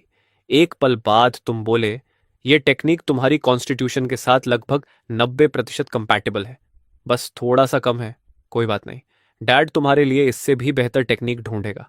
तभी जिक्शुआन ने पूछा, डैड, क्या इसका मतलब है कि मियाओ मियाओ सच में कल्टीवेशन शुरू कर सकती है? उसी समय श्याओ शिंगई की आंखें हैरानी से फैल गईं। वह चिल्लाया, हे भगवान, मैंने अपनी जिंदगी में कभी किसी को पहली बार टेक्निक आजमाते ही पर्पल लाइटनिंग बनाते नहीं देखा। सच में तुम्हारी बेटी है? मियो मियो ने मासूमियत से पूछा। डैड, क्या मैंने सच में इतना अच्छा किया? तुम हल्का मुस्कुराए और बोले, मान लो कि जब मैंने पहली बार शुरू किया था उससे तो ये बहुत आगे है। फिर तुम तुरंत अपनी बड़ी बेटी जिक्सुआन को दिलासा देने लगे, हिम्मत मत हारो, डैड तुम्हारे लिए बिल्कुल सही टेक्निक ढूंढ रहा है। जिक्सुआन ने धीरे से सिर हिला दिया। उसके बाद शाओ शिंगई तुम्हें आंगन के बाहर ले गया और बोला, सच कहूं तो मुझे लगता है कि तुम्हें जिक्सुआन को श्यू तियानफई की टेक्निक आजमाने देनी चाहिए। तुमने तुरंत कहा, फिर वही बात। शाओ शिंगई बोला, इस बार मैं तुम्हारी पर्सनल लाइफ की वजह से नहीं कह रहा, मैं इसलिए कह रहा हूं क्योंकि उन दोनों का स्वभाव बहुत मिलता जुलता है। हो सकता है वह टेक्निक उसके लिए बिल्कुल सही हो। तुमने कुछ देर सोचा और पूछा, क्या तुम दोनों अभी भी संपर्क में हो? शाओसिंगी बोला, क्या मेरे पास कोई और विकल्प है? हर सुबह ठीक 5 बजे मुझे उसे मैसेज भेजना पड़ता है कि तुम्हारे बारे में कोई खबर मिली या नहीं। अगर नहीं भेजूं तो वह मुझे बहुत बुरी तरह डांटती है, खासकर तब से जब उसकी तलवार चोरी हो गई। तुमने हल्की मुस्कान के साथ कहा, अब समझ आया, इतने सालों से तुम मुझे उसके साथ रहने के लिए क्यों कह रहे थे? तुम पर दबाव डाला जा रहा था। श्याओ शिंगई तुरंत बोला, ऐसा बिल्कुल नहीं है। तुमने कहा, ठीक है, उसे मैसेज भेजो, उसे यहां बुलाओ। यह सुनकर श्याओ शिंगई ने राहत की लंबी सांस ली। आखिरकार अब मुझे हर दिन वही मिशन नहीं करना पड़ेगा। लेकिन सिर्फ 15 मिनट बाद ही लियू म्याओ म्याओ ने खिड़की की तरफ इशारा करते हुए कहा, डैड, ये कितना अजीब है, अचानक बाहर बर्फ गिर रही है। उसी समय खिड़की के बाहर एक सफेद कपड़ों में लिपटी आकृति दिखाई दी। बाहर से आवाज आई, छोटे शिंगी, तुमने कहा था कि उस आदमी के बारे में कोई सुराग मिला है। मैंने भी उसके बारे में कुछ जानकारी ढूंढी है। श्यू तियानफई दरवाजे की तरफ बढ़ी, लेकिन अंदर जाने से पहले रुक गई, क्योंकि वह अपने कपड़े गंदे नहीं करना चाहती थी। तभी कमरे के अंदर से वह आवाज आई जो उसके सपनों में हर रात गूंजती थी, तुम आ गई, अंदर आकर बैठो। अगले ही पल श्यू तियानफई कमरे के अंदर पहुंच चुकी थी। उसने तुरंत पूछा, तुम इतने साल कहां थे? तुम्हें पता है मैंने क्या क्या सहा है? श्याओ शिंगई उसे इस तरह बेबस बनने का नाटक करते देखकर मन ही मन सोचने लगा, इस दुनिया में वह सिर्फ तुम्हारे सामने ही ऐसा व्यवहार करती है। तुमने शांत स्वर में कहा, तुम पहले जैसी ही हो। वह तुरंत बोली, नहीं, मैं बहुत बदल गई हूं। फिर उसने तुम्हारे पास खड़ी 2 लड़कियों को ध्यान से देखा और पूछा, और ये दोनों छोटी लड़कियां? तुमने कहा, ये मेरी दोनों बेटियां हैं, म्याओ म्याओ जिक्सुआन, इन्हें आंटी जुए कहो। यह सुनते ही श्वे तियनफे लगभग खून थूकने वाली थी। उसकी हालत देखकर तुम भी थोड़ा चौंक गए। असल में तुमने जानबूझकर ऐसा परिचय दिया था ताकि श्यू तियानफई हमेशा के लिए उम्मीद छोड़ दे। लेकिन तुमने नहीं सोचा था कि उसकी प्रतिक्रिया इतनी तीखी होगी। कमरे का माहौल अचानक अजीब हो गया। तुमने कहा, जिक्सुआन, अपनी बहन को कमरे में लेकर जाओ और खेलो। उसने कहा, ठीक है। लियू जिक्सुआन ने मियाओ मियाओ का हाथ पकड़ा और कमरे से बाहर चली गई। अब कमरे में सिर्फ 3 लोग बचे थे। श्याओ शिंगई ने तुम दोनों की तरफ देखा और बोला, असल में मुझे कुछ काम याद आ गया है, तुम लोग यहीं रहो। यह कहकर वह निकल गया। तुमने श्यू तियानफई से पूछा, तुम ठीक हो? उसने अपने होंठ के कोने से खून पोंछते हुए कहा, मैं ठीक हूं। तो तुमने चेन झू में शादी कर ली थी? तुमने सिर हिलाया। उसने कहा, 2 बच्चे, दोनों सुंदर, बिल्कुल तुम्हारे जैसे। श्याओ शिंगई दूर से ही समझ गया कि श्यू तियानफई दया पाने का नाटक कर रही है। उसने पूछा, तो बच्चों की मां कहाँ है? तुमने कहा, हम अलग हो चुके हैं। यह सुनते ही श्यू तियानफई का चेहरा अचानक चमक उठा। उसने मुश्किल से अपनी मुस्कान रोकी और बोली, अरे, यह तो बहुत बुरा हुआ। फिर उसने जल्दी से खुद को संभाला और पूछा, तो क्या तुम वापस जाने वाले हो? तुमने कहा, नहीं, जो हो गया वह हो गया। श्यू तियानफई तुरंत सहानुभूति दिखाने लगी। सही कहा, जब कोई रिश्ता टूट जाता है तो उसे वापस जोड़ना मुश्किल होता है, आगे बढ़ना ही बेहतर है। वैसे मुझे फर्क नहीं पड़ता कि पहले तुम्हारा किसी और औरत से रिश्ता था। अगर वह सब अब खत्म हो चुका है तो सब ठीक हो सकता है। और वैसे भी उन दोनों बच्चों की मां अब उनके साथ नहीं है। क्या तुमने कभी सोचा कि उन्हें एक सौतेली मां की जरूरत होगी? ये कहते हुए श्यू तियानफई का चेहरा लाल हो गया। श्याओ शिंगई ने यह देखा तो वह अंदर ही अंदर मुस्कुराने लगा। तुमने लंबी सांस लेकर कहा, जब समय आएगा तब देखा जाएगा। अभी मैं इन सब चीजों के बारे में नहीं सोच रहा। शू तियानफई ने तुरंत कहा, ठीक है, लेकिन जब भी तुम्हें बच्चों के लिए एक स्टेप मॉम की जरूरत हो तो मुझे बता देना। मुझे किसी के बारे में पता है जो तुम्हारे लिए बिल्कुल सही होगी। तुमने तुरंत विषय बदल दिया और कहा, वैसे मैंने ओल्ड श्याओ से तुम्हें बुलाने के लिए कहा क्योंकि मुझे तुमसे एक मदद चाहिए। उसने कहा, हमारे रिश्ते को देखते हुए सीधे बताओ। तुमने कहा, मेरी बड़ी बेटी को डीमन रेल्म की कल्टीवेशन टेक्निक चाहिए। मैं उसके लिए सही टेक्निक ढूंढ रहा हूं। देखना चाहता हूं कि क्या तुम्हारी टेक्निक उसके लिए सही होगी। उसने तुरंत कहा, बस इतनी सी बात, मैं अभी उसे दे देती हूं और देख लेते हैं। अंदर ही अंदर शू त्यानफई समझ गई कि यह उसका मौका है। अगर वह बच्चों का दिल जीत लेती है तो आगे सब आसान हो जाएगा। थोड़ी देर बाद वह लियू जिक्सुअन के कमरे में गई और मुस्कुराकर बोली, दोनों छोटी राजकुमारियां क्या कर रही हैं? जिक्सुअन बोली, मैं डीमन रेल्म के बारे में सीखने की कोशिश कर रही हूं। श्यू त्यानफई ने कहा, अगर तुम्हें किसी चीज में उलझन हो तो आंटी श्यू से पूछ लेना, मुझे यहाँ की हर चीज पता है। जिक्सुआन ने कहा, धन्यवाद आंटी श्यू। उसने मुस्कुराकर कहा, कोई बात नहीं, इसी के लिए तो आंटी होती है। अच्छा, तुम्हारे डैड ने कहा था कि मैं तुम्हें एक टेक्निक दूं, जब चाहो तब इसे आजमा सकती हो। जिक्सुआन ने तुरंत कहा, अभी ठीक है। वह पालथी मारकर बैठ गई। शू तियानफई ने अपनी उंगली पर एक बिल्कुल साफ और खूबसूरत बर्फ के टुकड़े जैसा क्रिस्टल स्नोफ्लैक बना लिया। लू जी शुआन उस एकदम परफेक्ट स्नोफ्लैक को देखती रही और अचानक उसके अंदर गहरी शांति की लहर फैल गई। कुछ देर बाद जिक्सुआन ने आंखें खोली और कहा, डैड, इस टेक्निक की प्रैक्टिस करते हुए बहुत अच्छा लग रहा है। कहीं भी कुछ गलत नहीं लग रहा। तुमने उसकी जांच करने के लिए उसके सिर पर हाथ रखा और पूरी तरह महसूस किया। फिर तुमने मुस्कुराकर कहा, बिल्कुल सही, यह टेक्निक तुम्हारे लिए पूरी तरह परफेक्ट है। अब से तुम इसी टेक्निक की ट्रेनिंग करोगी। लेकिन फिर तुमने कहा, उससे पहले डैड को तुम्हारी वह कल्टीवेशन हटानी होगी जो तुमने शंशु में बनाई थी। फिर तुमने जुए तियानफे और बाकी लोगों की तरफ देखा और कहा, तुम लोग बाहर जाओ। म्याओ म्याओ ने तुरंत पूछा, डैड, क्या मुझे भी बाहर जाना पड़ेगा? तुमने कहा, हाँ, अपनी बहन को डिस्टर्ब मत करो। क्या तुम्हें फ्रोजन वाटरमेलन नहीं चाहिए था? जाओ आंटी सू से पूछो। ये आंटी सू, चलो। लू म्याओ म्याओ ने तुरंत सू यानफई का हाथ पकड़ लिया और सू यानफई का पूरा शरीर साफ साफ झटका खा गया, क्योंकि यह पहली बार था जब किसी ने उसका हाथ पकड़ा था। आंगन में बाहर लू म्याओ म्याओ फ्रोजन वाटरमेलन का एक टुकड़ा मजे से खा रही थी। म्याओ म्याओ, ये लो, ये मैसेज जेड स्लिप रख लो। जब भी तुम्हें इस वाटरमेलन की और जरूरत हो मुझे मैसेज कर देना। लू म्याओ म्याओ ने एक हाथ से अपना मुंह पोंछा और बोली, डील, फ्रोजन वाटरमेलन सबसे अच्छा होता है। और इतना कहकर वो फिर से खुशी खुशी खाने में लग गई। ये देखकर सुयान भेई ने सोचा कि मियाओ मियाओ की पसंद के बारे में थोड़ा और जानना चाहिए। मियाओ मियाओ, क्या तुम्हें बस ठंडी चीजें ही पसंद है?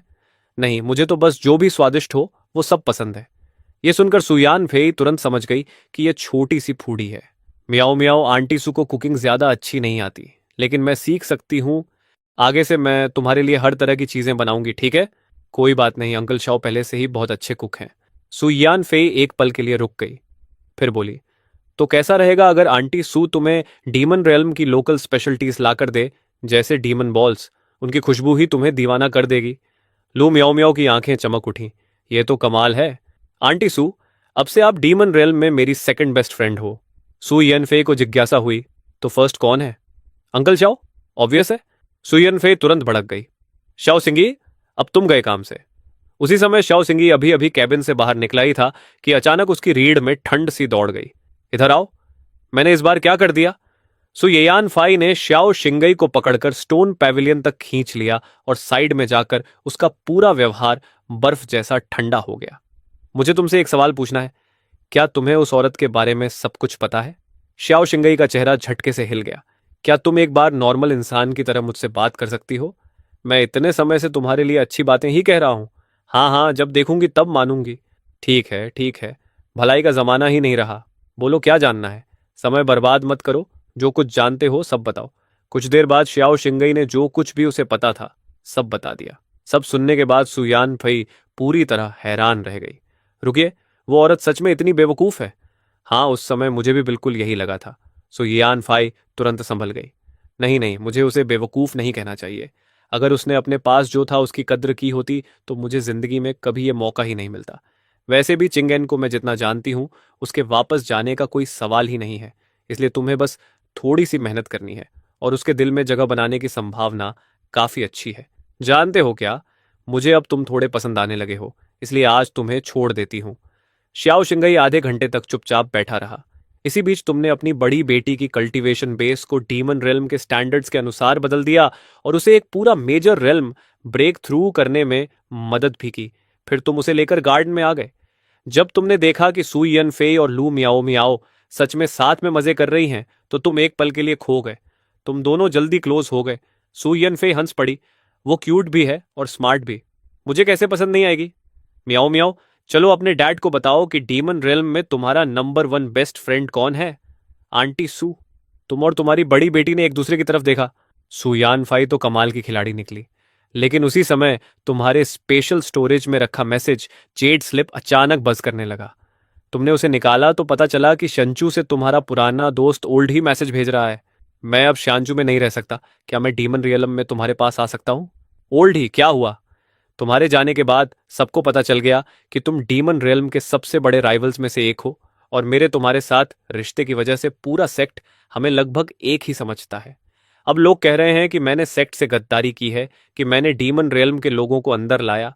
वैसे भी वो लोग तुम्हारी पीठ पीछे ही बातें करते हैं। चूंकि तुमने फैसला कर ही लिया है, तो सीधे उस बॉर्डर पर आ जाओ जहां स्यानचू और डीमन रियल्म मिलते हैं। फिर मुझे मैसेज करना, मैं खुद तुम्हें लेने आऊंगा। ठीक है। ओ हाँ, बताना भूल गया, तुम्हारी ex sister in law Liu Yuni भी मेरे साथ आने की जिद कर रही है। तुमने मना नहीं किया, क्योंकि वो एक्स सिस्टर इन लॉ हमेशा तुम्हारे और बच्चों के लिए अच्छी रही थी। मैसेज खत्म होने तक दोनों बेटियां तुम्हारे पास दौड़कर आ चुकी थीं और तुरंत पूछने लगीं, क्या ग्रैंडपा ही और आंटी फिर से आ रहे हैं? तुमने सिर हिलाया और दोनों बेटियां खुशी से झूम उठीं। लेकिन जब सू यान फेई ने यह खबर सुनी तो उसकी आंखें धीरे धीरे सिकुड़ गईं। अच्छा, तो अब मैं देखूंगी कि उस औरत की छोटी बहन में कितना दम है। उसी समय कहीं एक ग्रैंड हॉल में सिस्टर, क्या आप बच्चों के लिए कोई संदेश देना चाहेंगे? लियो रुयन ने आंखें बंद कर ली। लंबी चुप्पी के बाद बोली, उनसे कहना कि उनकी माँ की भी अपनी जिंदगी है। उनसे कहना कि मुझसे नफरत मत करें और अपना ख्याल रखना। जल्दी वापस आ जाना। वहां जितना ज्यादा रुकोगे उतना खतरा बढ़ेगा। लियो यूनी ये सब सुनकर पूरी तरह टूट गई और बिना कुछ कहे मुड़कर चली गई। अगले दिन दोनों शांचू और डीमन रेलम की सीमा पर पहुंच गए। ओल्ड ही ने जेट स्लिप निकाला और मैसेज भेजा, हम बाउंड्री पर पहुंच गए हैं, तुम कहां हो? ज्यादा देर नहीं हुई थी कि सीमा पार करते ही उनके सामने अचानक एक आकृति प्रकट हुई। तुम तुरंत आगे बढ़े। ओल्ड ही ने तुम्हारे कंधे पर थपकी दी। पहली बार यहां आए हो मोयू, हमें सुरक्षित रखना। चिंता मत करो, डीमन रियल में कोई तुम्हें छू भी नहीं सकता। चलो मेरे पीछे आओ, बच्चे पहले से तुम्हारा इंतजार कर रहे हैं। थोड़ी देर बाद तुम सबको कोर्टयार्ड में ले आए। सबका छोटा सा परिचय होने के बाद अचानक सुयान फाई ने तुम्हारी तरफ इशारा किया और नए आए दोनों लोगों से कहा, ओ हाँ, मैं अपना सही परिचय देना भूल गई थी। मैं अभी भी एक्टिवली इन्हें परस्यू कर रही हूं। जैसे ही ये शब्द गिरे, कमरे का जो माहौल अभी गर्म और सहज हो रहा था वो तुरंत अजीब सा हो गया। तुमने सुयान फाई को बेबस नजरों से देखा। हाँ, लगता है चिंगेन यहां भी काफी पॉपुलर है। ओल्डे खुद को रोक नहीं पाया और सुहियान फाई को ध्यान से देखने लगा। रुको, ये औरत बिल्कुल उस डीमन रेल्म की पावर हाउस जैसी क्यों दिख रही है जिसे उस दिन शांचू के कल्टीवेटर्स ने घेर लिया था? और तुम समझ गए कि यह बातचीत यहीं खत्म करनी होगी। तुम सब लंबा सफर करके आए हो, जरूर थक गए होंगे। पहले सबको आराम करने देते हैं। लेकिन सुयान फेई ने देखा कि तुमने जानबूझकर बात को वहीं खत्म कर दिया और वो तुरंत खुश नहीं हुई। फिर उसने चुपचाप अपनी नजर लियू यूने की तरफ घुमाई, लेकिन देखा कि लियू यूने भी पहले से ही उसे देख रही थी और इस तरह दोनों एक दूसरे को खामोशी से नापने लगीं, जैसे बिना बोले ही एक गहरी टक्कर चल रही हो। करीब 2.5 मिनट बाद ओल्ड ही ने जल्दी से तुम्हारा हाथ पकड़ा और तुम्हें पीछे वाले गार्डन में खींच ले गया। अरे चिंगन, क्या तुम और रुयान सच में हमेशा के लिए खत्म हो गए हो? अगर तुम्हें जरूरत हो तो मैं तुम दोनों के बीच पैचअप कराने के लिए जो भी कर सकता हूं करूंगा। आखिर सबसे पहले तुम दोनों की मुलाकात मैंने ही करवाई थी। जरूरत नहीं, जाने दो। अच्छा, अगर ऐसा ही है तो मैं यहीं हमेशा के लिए रहने वाला हूं। सच कहूं तो इस बूढ़े आदमी को बस एल्केमी का अध्ययन करना पसंद है। बाहर की दुनिया में मुझे किसी और चीज से फर्क नहीं पड़ता, बस यहां मेरे लिए एक सही एल्केमी रूम बनवा दो, वही काफी है। और सबसे बड़ी बात, मुझे तुम्हारे दोनों बच्चे बहुत पसंद हैं। मैं उन्हें स्वस्थ तरीके से बड़ा होते देखना चाहता हूं। इतना कहते ही होंग की आंखों में हल्की सी उदासी चमक गई, क्योंकि तुम्हें पहले से पता था कि ही होंग की भी कभी एक बेटी थी, लेकिन वो बहुत छोटी उम्र में ही मर गई थी। ठीक है, मैं किसी को कहकर तुम्हारे लिए एल्केमी रूम बनवा देता हूं। जैसे ही तुम डीमन डोमेन में सेटल हो जाओगे मैं सब कुछ अरेंज करवा दूंगा। ही होंग हल्का सा हंस पड़ा। मैं तुमसे मुफ्त में फायदा नहीं उठा सकता। जब भी तुम्हें एल्केमी की जरूरत हो बस मुझे बुला लेना, मैं फ्री में कर दूंगा। तुम मजाक में बोले, ठीक है, तुमने खुद कहा है, मैं इस फ्री लेबर का पूरा फायदा उठाऊंगा। थोड़ी देर बाद जब तुम हॉलवे में पहुंचे तो सामने लियू यूनई मिल गई, जो अभी अभी तुम्हारी बड़ी बेटी के कमरे से बाहर आई थी। ब्रदर इन लॉ, क्या मैं आपसे अकेले में बात कर सकती हूँ? तुमने एक पल सोचा और फिर मान गए, इसलिए तुम दोनों गार्डन की तरफ चल पड़े। लेकिन सुयान फाई ने यह सब देख लिया। उसने श्याओ शिंगई की तरफ मुड़कर कहा, उसकी बहन तो पहले ही उससे डिवोर्स ले चुकी है, फिर भी वो उसे ब्रदर इन लॉ क्यों बुला रही है और उससे अकेले में बात क्यों कर रही है? क्या उसे नहीं पता कि एक मर्द और औरत का अकेले रहना ठीक नहीं होता?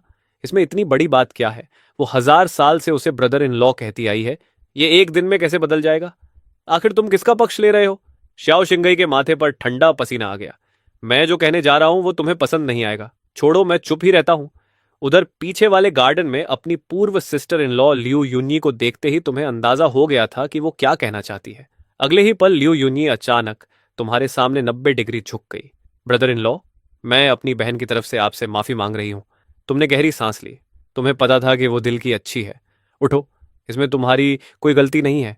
मैंने उसे बचपन से बड़ा होते देखा है, इसलिए मुझे सबसे ज्यादा पता है कि उसे ताकत पाने की कितनी चाह है। लेकिन मैंने कभी नहीं सोचा था कि बात इतनी खराब हो जाएगी।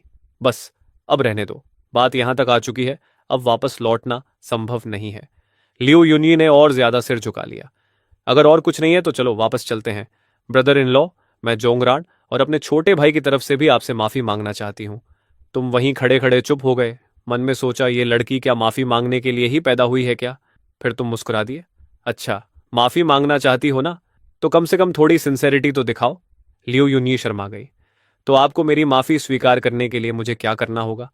फिर तुमने कहा, तो अब से यहीं रहो और वापस मत जाओ। क्या ऐसा कर सकती हो? तुम बस मजाक कर रहे थे, लेकिन ये सुनते ही लियू यूं नहीं बोली, मैं पहले वापस जाकर ठीक से विदा कहकर आ सकती हूं। तुम मन ही मन बोले, अरे यार, ठीक है, अब मैं मजाक नहीं कर रहा, मैं तुम्हारी माफी स्वीकार करता हूं, अब खुश? मुझे तो समझ ही नहीं आता तुम्हें क्या कहूं। लियू यूनई थोड़ी निराश सी दिखी। ये देखकर तुम मुड़े और कोर्टयार्ड की तरफ वापस चल पड़े। वहां पहुंचकर तुमने देखा कि ही होंग अपने हाथ में पकड़े डिवाइन वेपन को बड़े ध्यान से घूर रहा था। तुम्हें देखते ही होंग जल्दी से बोला, ये तुम्हारा पियरलेस डिवाइन वेपन आखिर तुम्हें कहाँ मिला? इस स्तर की एल्केमी स्किल और इस ग्रेड की धातु मैंने कभी नहीं देखी। ये सच में नेक्स्ट लेवल है, और जिसने भी ये ट्रेजर बनाया है उसकी एल्केमी लेवल तुमसे भी कहीं ज्यादा है। अगर तुम्हें दिलचस्पी हो तो मैं उसे तुम्हें सिखाने के लिए बुला सकता हूं। ही होंग तुरंत उत्साहित हो गया। सच में? ऐसा पावर हाउस मुझे अपने पास सीखने देगा? अगर वो नहीं मानेगा तो मैं उसे पीट कर मना लूंगा, इसकी चिंता मत करो। पीट कर मनवाओगे? ये तो थोड़ा अजीब लग रहा है। और अगर मैं गलत नहीं हूं तो जिसने ये ट्रेजर बनाया है वो ग्रेट एम्परर रेल्म के पीक पर है। क्या तुम सच में उसे हरा सकते हो? तभी श्याओ चिंगई हंस पड़ा। ब्रदर हे, बस उस पर भरोसा रखो। डीमन डोमेन में कोई उसकी बात नहीं टालता, वरना पिटाई होती है। ये सुनते ही होंग और लियू यूनी दोनों चौंक गए। हाँ हाँ, बढ़िया है, ऐसे में मैं ट्यान्यू वॉल्ट जाकर कुछ अच्छे मटेरियल्स ले आता हूँ। फिर तुमने लियू यूनी की तरफ इशारा करते हुए कहा, वैसे तुम लोगों में जो ग्रेट एम्परर रेल्म में नहीं पहुंचे हो, मेरे साथ आओ। वहां एक जगह है जो तुम्हारे फिजिक को क्लींस कर सकती है, ताकि बाद में ग्रेट एम्पर रियलम में ब्रेक थ्रू करना आसान हो जाए। फिर तुमने श्याओ चिंगई से कहा, ओल्ड श्याओ, तुम्हारे पास वांग डुआनशान का ट्रांसमिशन मार्क है ना? उसे यहां आने को कहो, मुझे उससे एक और एल्केमी रूम बनवाना है और बाद में वो एल्केमी में भी मदद करेगा। श्याओ चिंगई ने तुरंत सिर हिलाया। फिर तुम चारों को लेकर वहां से निकल गए। इसके बाद श्याओ चिंगई ने ट्रांसमिशन जैड स्लिप निकाला। हेलो वांग डुआनशान, हाँ मैं ही हूं फिर से। अगर तुम हो तो बाय। रुको रुको, बाय का क्या मतलब? इस बार मैं तुम्हें नहीं बुला रहा, तो फिर कौन बुला रहा है? जाहिर है वही आदमी। अभी तुरंत यहां आ जाओ, उसे एल्केमी में तुम्हारी मदद चाहिए और यहां एक एल्केमी रूम भी बनवाना है। तुम फिर से मुझे बेवकूफ बनाने की कोशिश कर रहे हो। पिछली बार भी तुमने कहा था कि वो वापस आ गया है और मुझे बुलाकर अपने लिए वेपन फोर्ज करवा लिया था। क्या मैं फिर से फंस जाऊंगा? इस बार सच में आया है। मैं कसम खाता हूं, अगर मैं झूठ बोल रहा हूं तो मैं तुम्हारा पोता। हाँ हाँ हाँ, तुम पहले भी एक बार मेरे पोते बन चुके हो। श्याओ चिंगी थोड़ी देर चुप रहा, फिर बोला, अगर विश्वास नहीं है तो शुई तियान फई से पूछ लो, वो मेरे पास ही खड़ा है।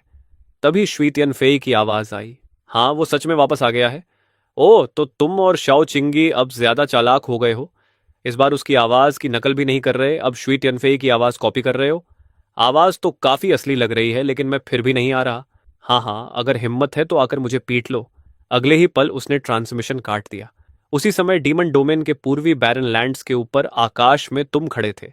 सामने के परिचित दृश्य को देखकर तुम्हारे चेहरे पर हल्की मुस्कान आ गई, क्योंकि यही वो जगह थी जहां से तुमने डीमन डोमेन में सबसे ताकतवर बनने की शुरुआत की थी। और वही जक्सन ब्लैक नाइट जो एक ही पल में ग्रेट एम्परर लेवल के एक्सपर्ट को मार सकता था, तुम्हें यहीं मिला था। फिर तुमने गंभीर नजरों से उन चारों को देखा और कहा, मेरे पास ही रहना। जब हम और अंदर जाएंगे तो मेरी एनर्जी शील्ड से बाहर मत जाना, वरना बची हुई डेमोनिक फ्लेम्स और लाशों की ऊर्जा तुम्हें चीर कर रख देगी। फिर तुमने सिर्फ लियो जिक्सवान की तरफ मुड़कर कहा, जिक्सवान, अपनी छोटी बहन का ध्यान रखना, उसे इधर उधर भागने मत देना। यह सुनते ही मियाओ मियाओ जल्दी से बोली, चिंता मत करो सिस, मैं अच्छे से बिहेव करूंगी। इन चारों में से केवल सन मिंगजी ही सच में समझता था कि ट्यान्यू डीमन कैवर्न कितना भयानक स्थान है। वहां कितने ही ग्रेट एम्परर गिर चुके थे, यहां तक कि पीक एक्सपर्ट्स भी कई मारे जा चुके थे। इसके बाद तुम चारों को लेकर रोशनी की एक लकीर बन गए और सीधा नीचे की ओर गिरते हुए उड़ गए। ऊपर से देखने वालों ने कहा, ये लोग क्या कर रहे हैं? ये तो सीधे स्काईफॉल डीमन केव के दिल में उड़ते जा रहे हैं। लगता है इन्हें मरने का शौक है। जब तुम उस विशाल गड्ढे में घुसे तो जरा भी धीमे नहीं हुए, बल्कि और तेज हो गए और पलक झपकते ही लगभग 3 मील की गहराई तक पहुंच गए। यही जगह ठीक है। तुमने हाथ हिलाया और तुरंत तुम्हारे चारों ओर लगभग 10 झांग के दायरे में एक विशाल लाइट शील्ड फैल गया। तुम लोग यहीं अपने शरीर को टेम्पर करो, मैं और अंदर जाकर कुछ मटेरियल्स लेकर आता हूं। इस शील्ड से बाहर मत निकलना, और अगर आसपास कोई दिखाई दे तो उसे इग्नोर करना। कोई ताकतवर इंसान तुम्हें नुकसान नहीं पहुंचा सकता। मियाओ मियाओ ने कहा, ठीक है डैड, मैं आपका इंतजार करूंगी। इतना कहकर तुम और गहराई में उड़ गए। पहले जब तुम अपनी पीक ताकत पर थे तब भी तुम मुश्किल से 35 मील तक ही जा पाते थे, लेकिन अब जब तुम वापस आ चुके थे तो तुमने सोचा कि इस बार बिल्कुल सबसे नीचे तक जाओगे और जितना हो सके उतना स्काई फॉल डिवाइन गोल्ड लेकर आओगे। लगभग 25 मील की गहराई पर पहुंचकर तुम हैरान रह गए, क्योंकि वहां एक बेहद खूबसूरत महिला खड़ी थी। तुमने उसे बस एक नजर देखा और बिना रुके उसके पास से गुजरते हुए और नीचे की ओर बढ़ गए। उसी समय उस महिला ने अपने पास एक काली रोशनी को बिजली की तरह गुजरते देखा और चौंक कर बोली, असंभव, इस गहराई पर कोई इतनी तेजी से नीचे कैसे उड़ सकता है? कुछ ही क्षण बाद तुम 35 मील की गहराई पर पहुंच गए, जहां तुम पहले ही सारा स्काईफॉल डिवाइन गोल्ड ले चुके थे। तुमने कहा, ठीक है, अब देखते हैं दोगुनी ताकत के साथ मैं कितना नीचे जा सकता हूं। 2.5 मिनट बाद तुम 45 मील की गहराई तक पहुंच गए और वहां से चक्की के पार्ट जितने बड़े स्काईफॉल डिवाइन गोल्ड के 2 टुकड़े इकट्ठा कर ली।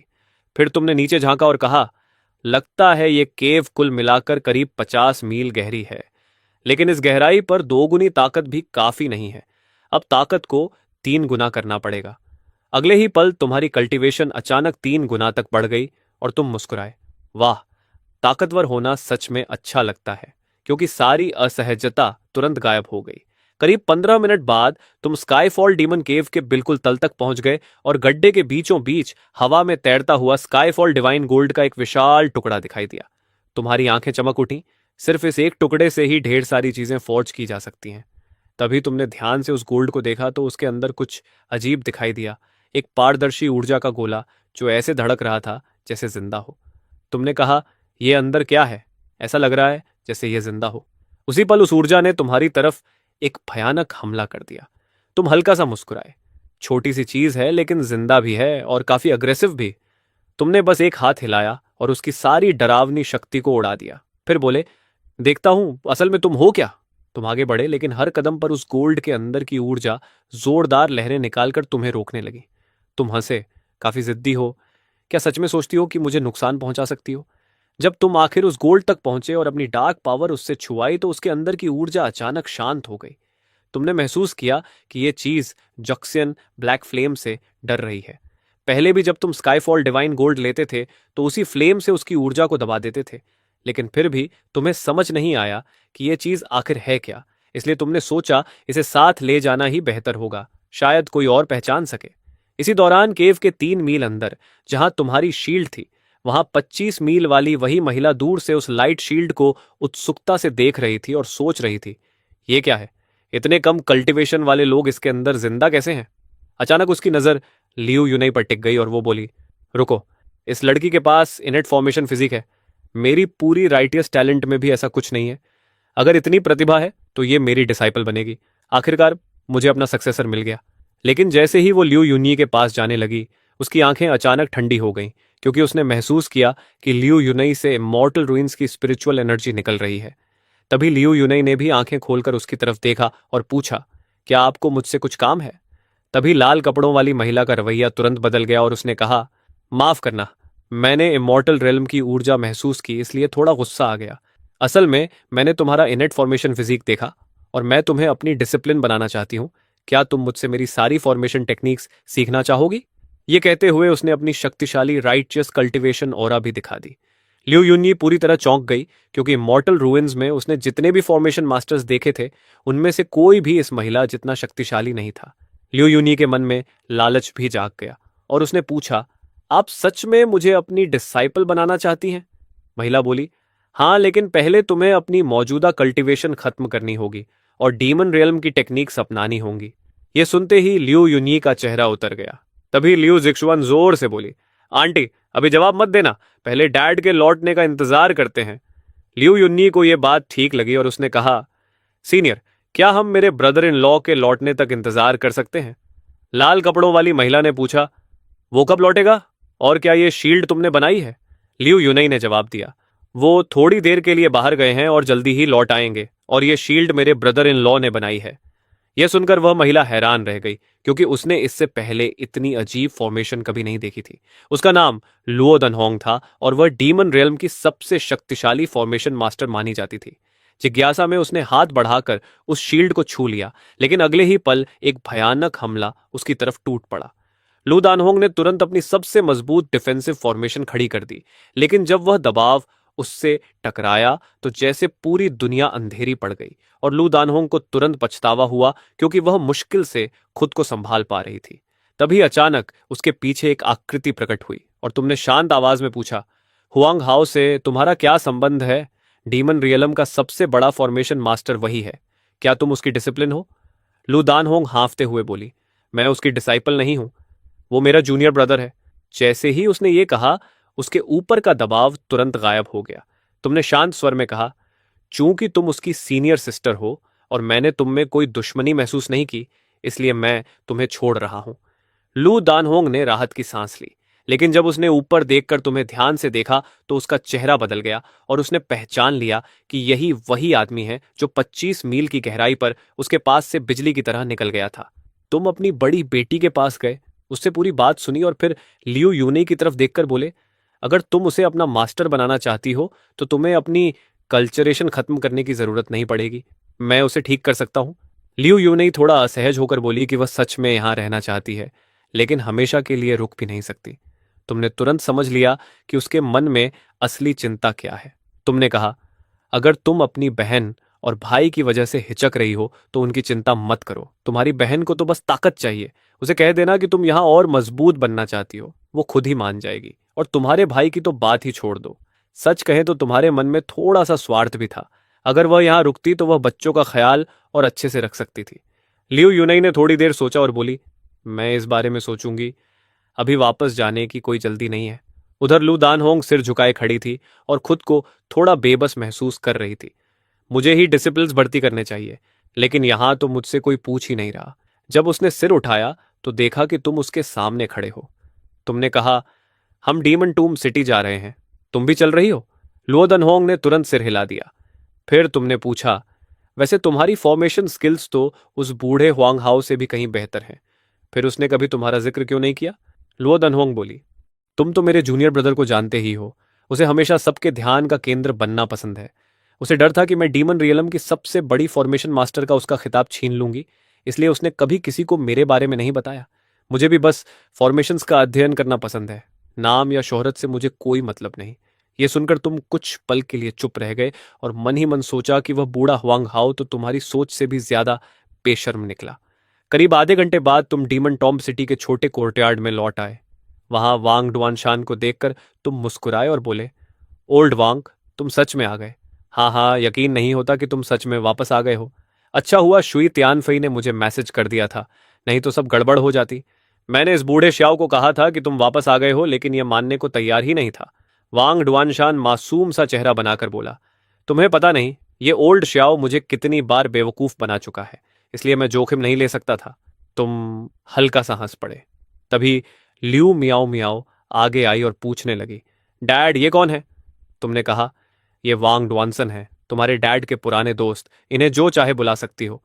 अगले ही पल लू मियाओ मियाओ जोर से बोली, हेलो ग्रैंडपा वांग। यह सुनकर तुम भीतर तक सिहर गए और वांग डुआनसन भी एकदम जड़ हो गया। उसने पूछा, ये तुम्हारी बेटियां हैं? लियू जी शुआन ने भी तुरंत उसे ग्रैंडपा कहकर पुकारा। ये दो शब्द उसके दिल पर सीधा असर कर गए और वांग डुआनशान पूरी तरह पिघल गया। वह हंसते हुए बोला, अरे तुम दोनों, ग्रैंडपा वांग को तो पता ही नहीं था कि तुम लोग हो। मैं कोई खास तोहफा भी नहीं लाया। चलो ऐसा करते हैं, ये मेरी दो सबसे अच्छी 10वीं ग्रेड स्वॉर्ड्स हैं, इन्हें ग्रैंडपा की तरफ से वेलकम गिफ्ट समझ लो। तुम्हारी बेटियां थोड़ी झिझकी तो तुमने कहा, चिंता मत करो, ले लो। फिर तुम मुस्कुराकर बोले, एक एक काफी नहीं है, अच्छी चीजें ज्यादा हों तो बेहतर है। आखिर ग्रैंडपा यूं ही नहीं कहा गया था, लियू यूनई और सन मिंजी के लिए भी दो और चाहिए। वांग डुआनसन हंसते हुए बोला, हाँ हाँ जितना चाहिए ले लो, ग्रैंडपा के पास और कुछ नहीं, बस हथियार ही हथियार हैं। दोनों लड़कियों ने कहा, धन्यवाद ग्रैंडपा वांग। वांग डुआनशान खुशी से चमक उठा। यह सब देखकर शाओ चिंगे और शुए तियानफेई दोनों दंग रह गए, क्योंकि यह कंजूस बूढ़ा आज इतना उदार कैसे हो गया था। जब बेटियों ने हथियार रख दिए तो तुम हे होंग के पास गए और बोले, ओल्ड वांग, मैंने तुम्हें यहां इसलिए बुलाया है कि तुम्हें किसी से मिलवाऊं। ये हे होंग है, इमॉर्टल रूइंस से मेरे पुराने दोस्त। तुम दोनों पहले मिल चुके हो, है ना? वांग डुआन शान तुरंत गंभीर हो गया। हाँ, थोड़ी मुलाकात हुई थी, ये वेपन फोर्जिंग में काफी अच्छे हैं। तुमने कहा, बिल्कुल, मैंने तुम्हें इसलिए बुलाया है कि तुम कुछ ट्रेजर्स फोर्ज करने में मेरी मदद करो और इन्हें भी कुछ ट्रिक्स सिखाओ। वांग डुआनसन ने तुरंत हामी भर दी, लेकिन अगले ही पल उसे कुछ याद आया और उसने पूछा, रुको, तुम हथियार फोर्ज कर रहे हो? इस बार कोई बहुत ही दुर्लभ मटेरियल मिला है क्या? एक फौजर होने के नाते उसे रेयर मटेरियल्स के साथ काम करना बहुत पसंद था। तुमने कहा, इस बार काफी मिला है। यह कहते हुए तुमने सारा स्काई फॉल डिवाइन गोल्ड बाहर निकाल दिया। वंग द्वनशन की आंखें चमक उठी और वह बोला, इसके बाद तो मैं सिर्फ दुनिया का सबसे अच्छा फोर्जर नहीं रहूंगा, इतिहास का सबसे महान बन जाऊंगा, फिर कोई भी मुझ तक नहीं पहुंच पाएगा। तुमने सिर हिलाकर कहा, हमेशा की तरह पहले यह पता करो कि इससे कितने ट्रेजर्स बन सकते हैं, उनके प्लान्स बनाओ, फिर मैं चुनूंगा। इतना कहकर तुम लियू यूनई और लू दानहोंग के पास गए और बोले, तुम दोनों अपने मामले खुद तय कर लो। अगर तुम लंबे समय तक यहां रुकने का फैसला करती हो तो अपनी कल्टीवेशन बदलवाने के लिए मेरे पास आ जाना। लियू यूनई ने सिर हिला दिया और तुम वहां से चले गए। दूर खड़ी ज्वेतियनफेई ये सब देख रही थी। जब उसने तुम्हें उस लाल कपड़ों वाली महिला से बात करते देखा तो उसके मन में अजीब सा एहसास हुआ, जैसे यह औरत शायद उसे तुमसे छीनने की कोशिश कर सकती है। करीब 15 मिनट बाद लियू यूनी एक शांत जगह पर गई और अपना साउंड ट्रांसमिशन जेड निकालकर मैसेज भेजा, सिस, मैं यहां हमेशा के लिए रहना चाहती हूं। केव में उसने अभी तक फैसला नहीं किया था, लेकिन लू दानहोंग से बात करने और लियू मियाओ मियाओ से 10वें ग्रेट स्वॉर्ड मिलने के बाद उसने मन बना लिया था। दूसरी तरफ लियू रुयान ने गहरी सांस ली और तुरंत अपने भाई लियू श्वन्यू को मैसेज भेजा।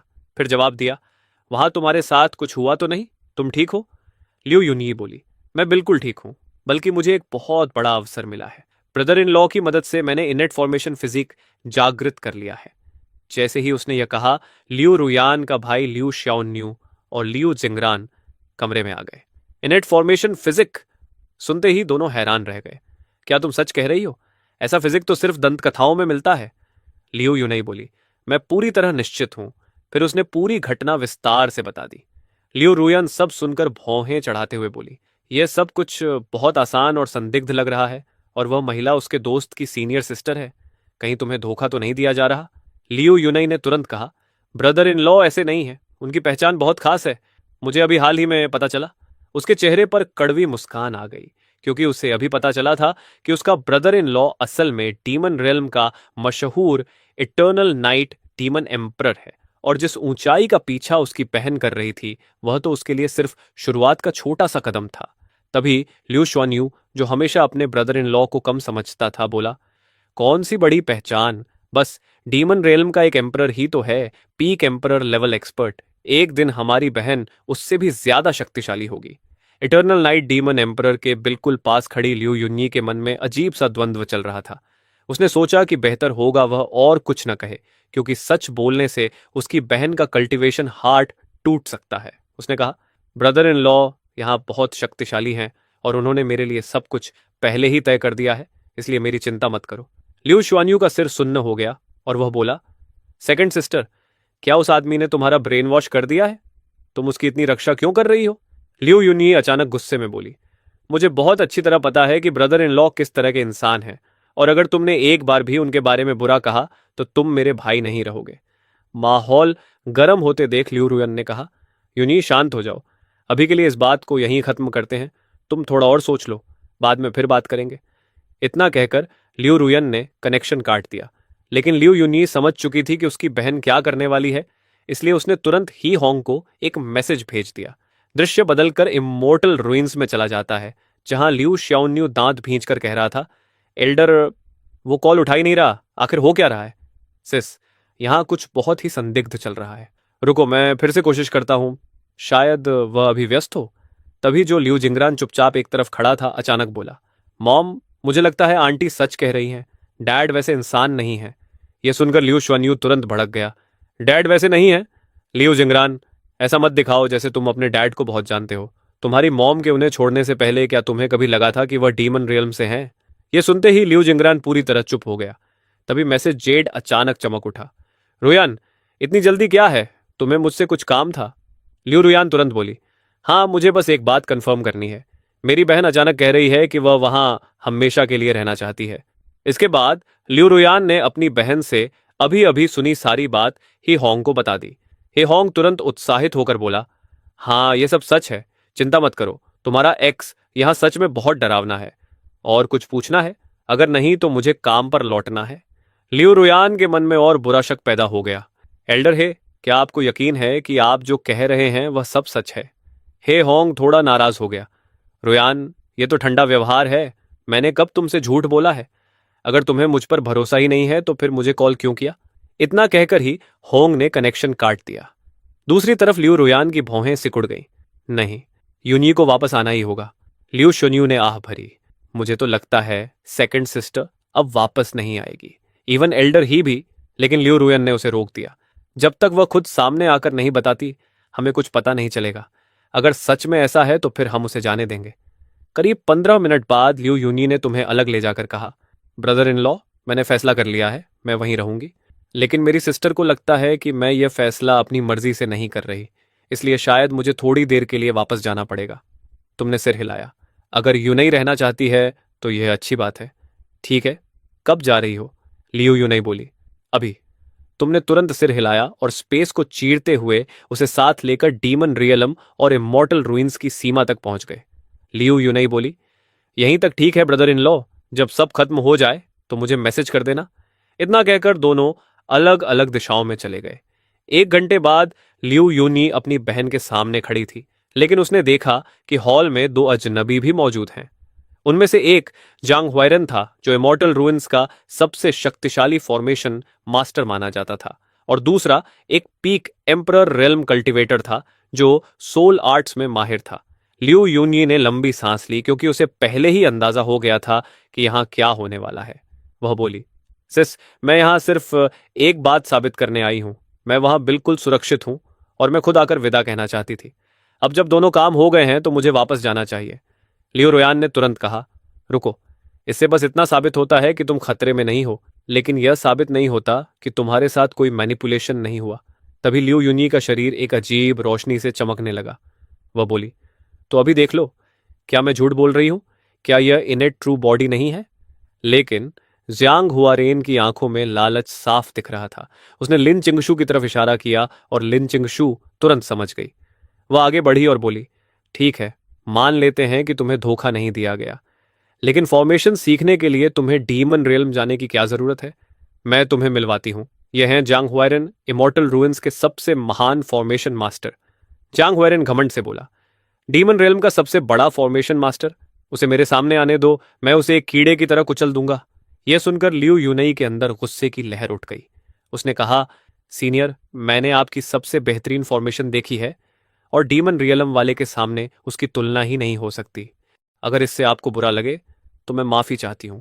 जियांग हुआरेन मुश्किल से खुद को संभाल पाया और बोला, ठीक है, मैं तुम्हारे स्तर तक नहीं गिरूंगा, लेकिन बाद में रोते हुए मेरे पास मत आना।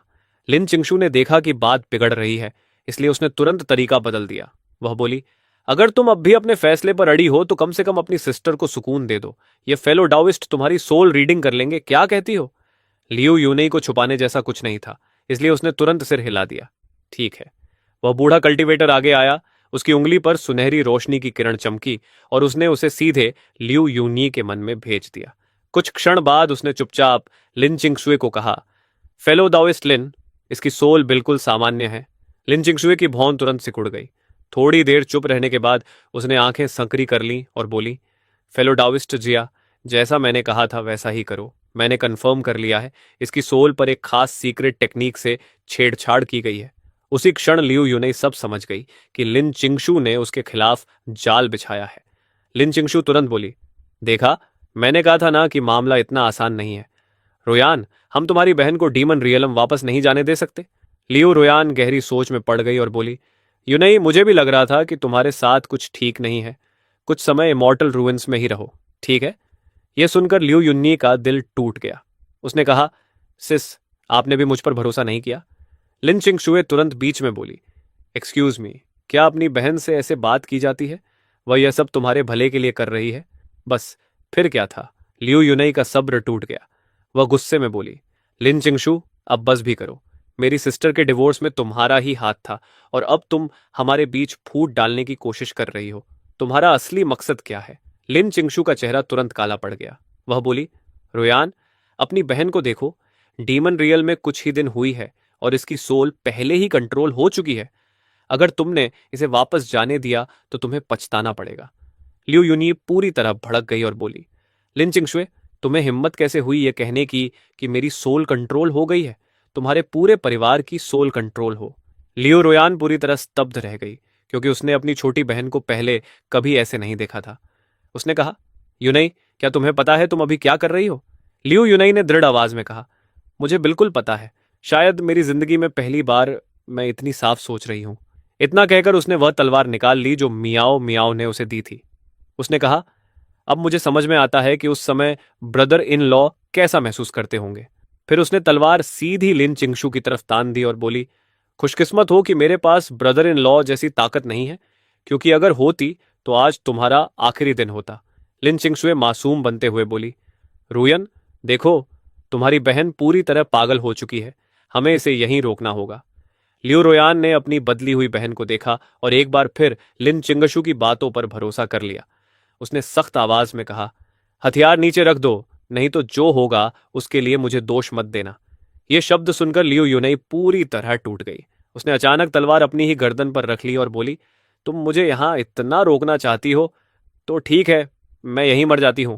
लियू रोयान का चेहरा तुरंत सफेद पड़ गया, क्योंकि उसने कभी नहीं सोचा था कि उसकी बहन इतनी दूर तक चली जाएगी।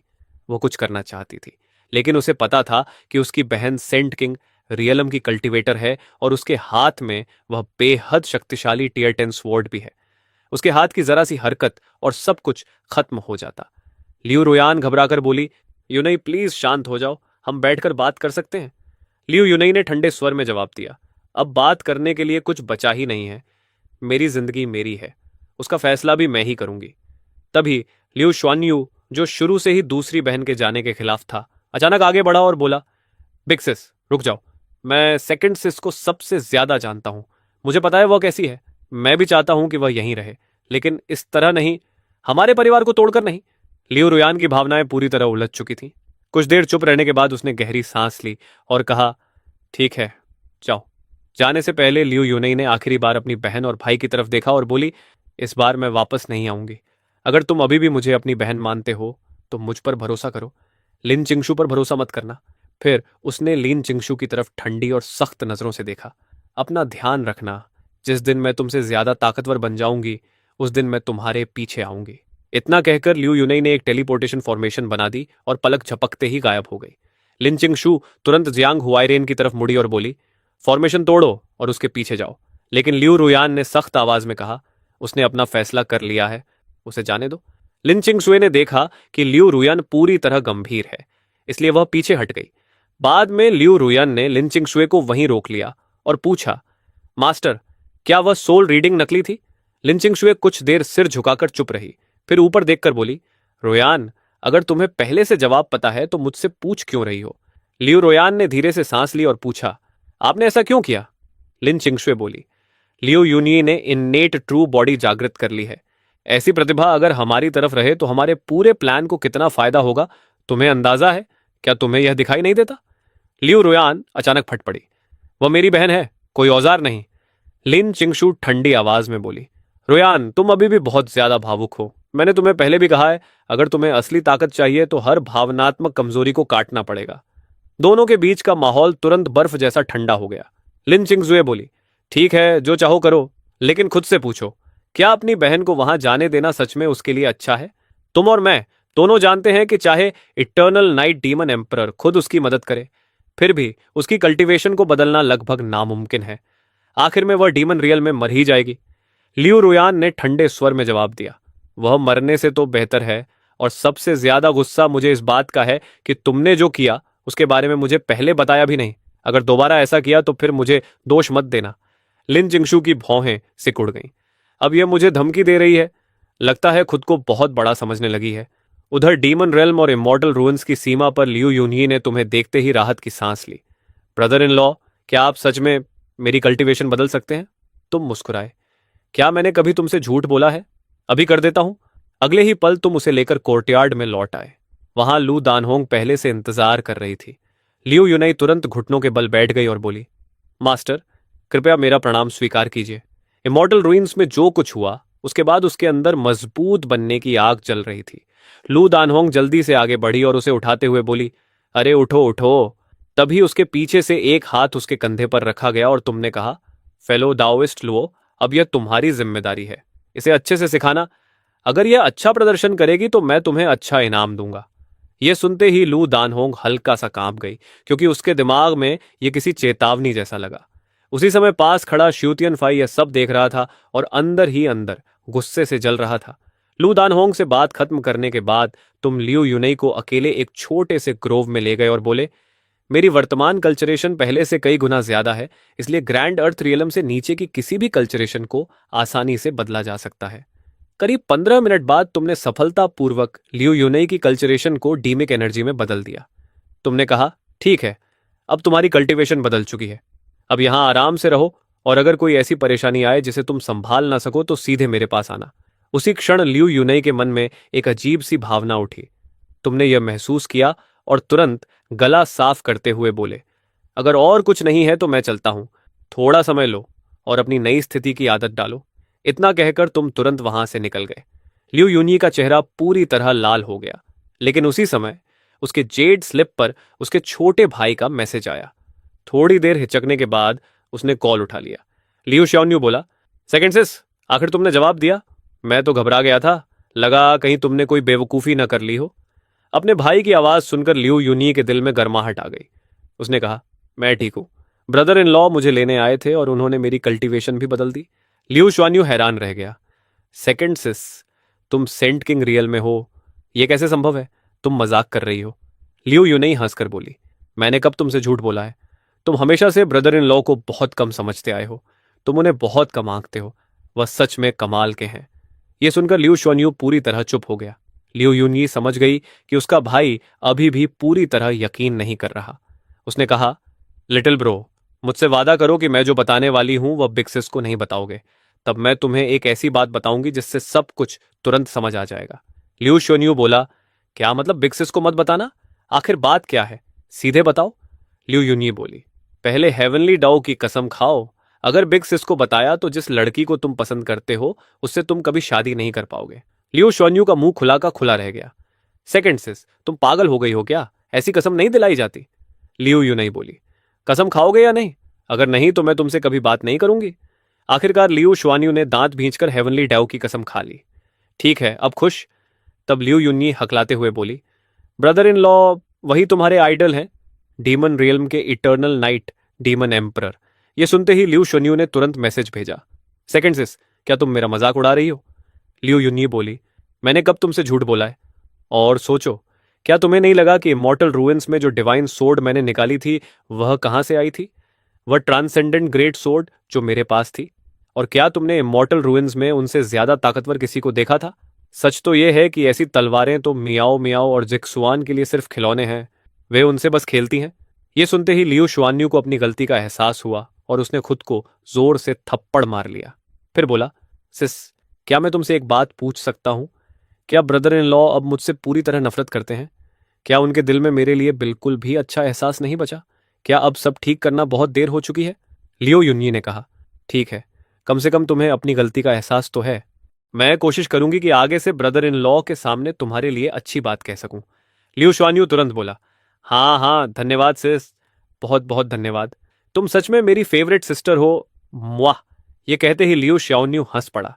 लियो युनई थोड़ा अजीब महसूस करते हुए हल्का सा हंस दी, क्योंकि जब उसका छोटा भाई बेकार की बातें नहीं करता था तब वह सच में काफी अच्छा लगता था।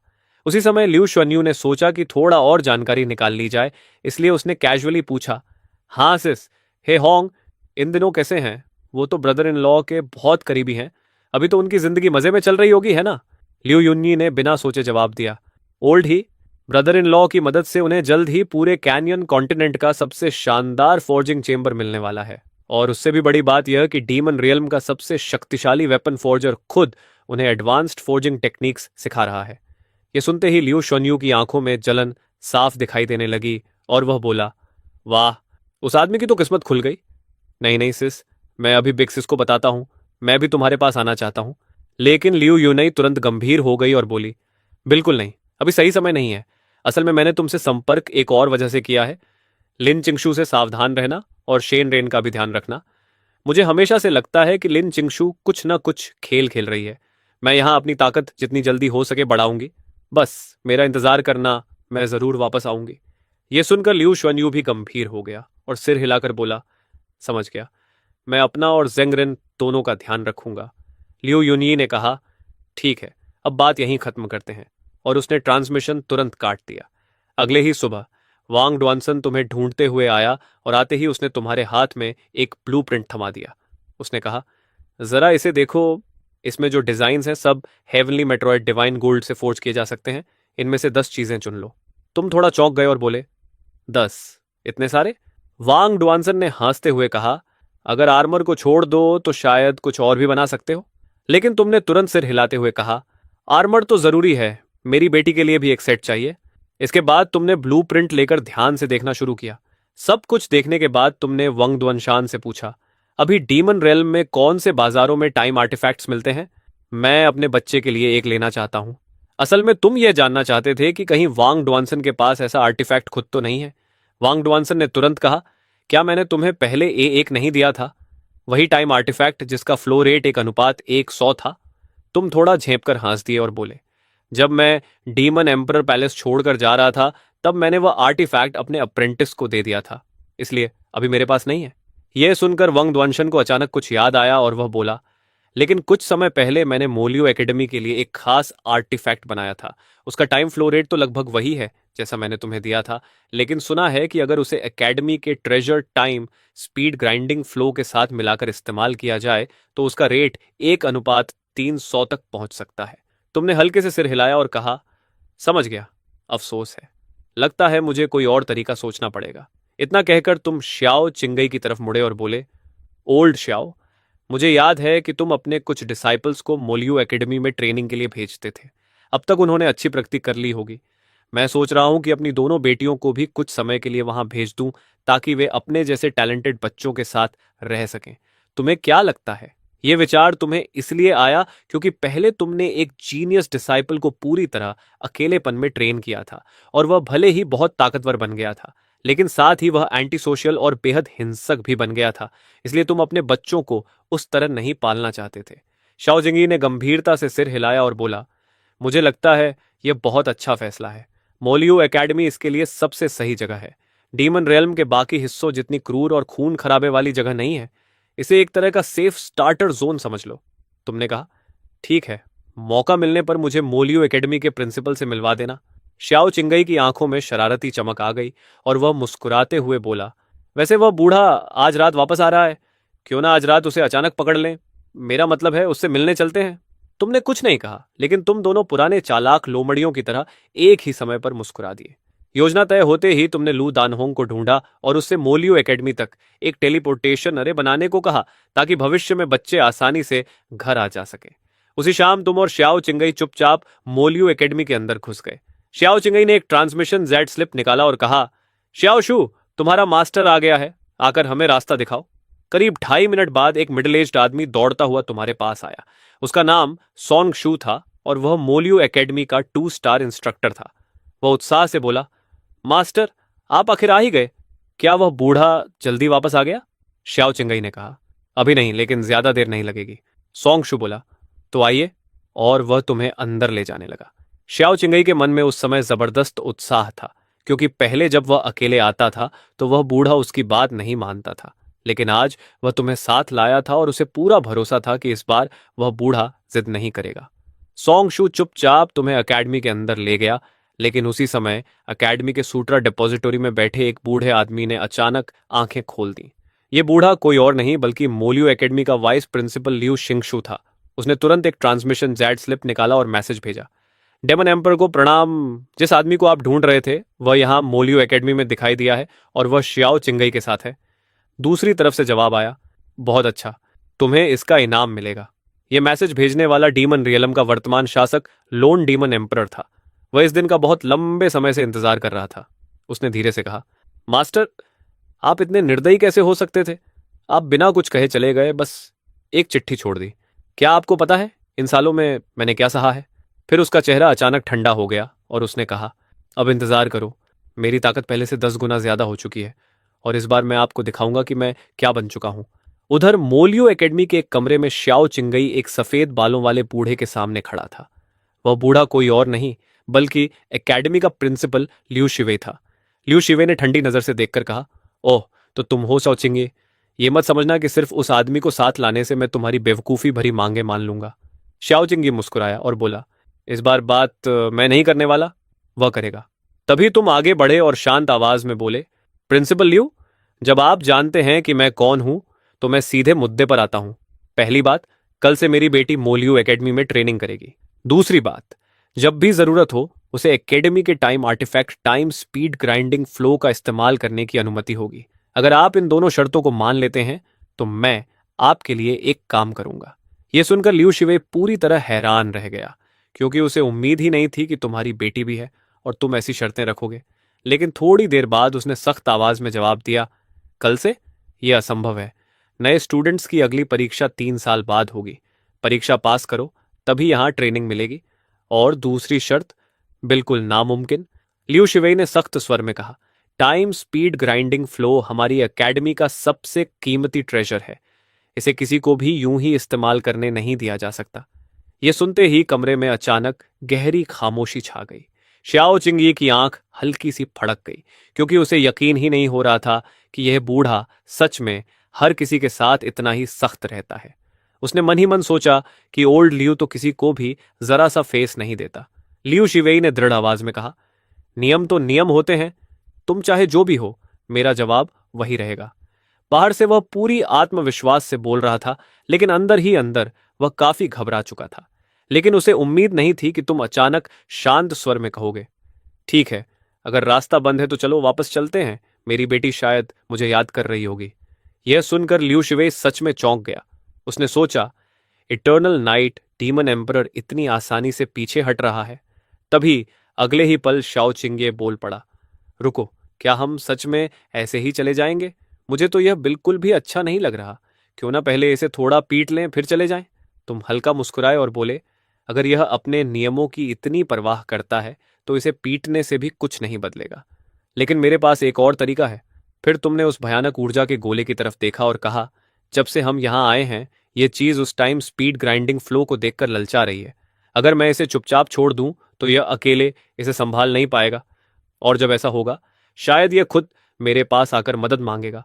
और अगर तब भी नहीं माना तो नियम तो सिर्फ निर्जीव चीजें हैं, इंसान को उनके साथ मरने की जरूरत नहीं होती। यह सुनते ही लियू शिवेई की नजर तुरंत उस डरावनी ऊर्जा पर टिक गई।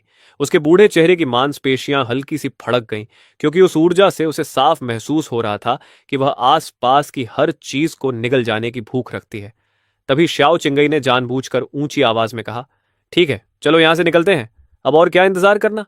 यह सुनकर लियू शिवेई सच में घबरा गया और तुरंत 2 बार नकली खांसी करके बोला, रुको, तुम दोनों जरा ठहरो। मैं बस सोच रहा था कि शायद कुछ नियमों में थोड़ी बहुत गुंजाइश निकाली जा सकती है, लेकिन पहले तुम्हें मेरे लिए एक काम करना होगा। तुम और श्याओ चिंगई एक दूसरे की तरफ देखे और समझ गए कि यह बूढ़ा बहुत जल्दी मान गया। तुमने तुरंत वह ऊर्जा का गोला वापस रख दिया और बोले, ठीक है, बताओ क्या करना होगा। लियू शिवेई ने हाथ आगे बढ़ाया और उसकी हथेली में एक खुरदुरा गहरे रंग का प्राचीन धातु का टुकड़ा था। उसने कहा, आज रात मैं इसी चीज को लेने के लिए वापस आया हूं। मैं इसे टियनयू डीमन केव में लगभग 30 ली अंदर ले जाकर हंटिंग एमरल्ड वाइन्स से टेम्पर करवाने वाला था। फिर उसने सीधे तुम्हारी तरफ देखा और बोला, चूंकि तुम वापस आ गए हो, ये ट्रेजर तुम ले जाओ। जितना गहरा जा सको उतना अंदर जाओ और कम से कम 1 घंटे तक वहीं रहो। अगर हो सके तो तब तक रुको जब तक इसके ऊपर बने पैटर्न्स सुनहरे रंग के न हो जाए। तुमने बिना किसी झिझक के तुरंत मान लिया, क्योंकि तुम्हारी वर्तमान ताकत के लिए यह तो बच्चों का खेल था।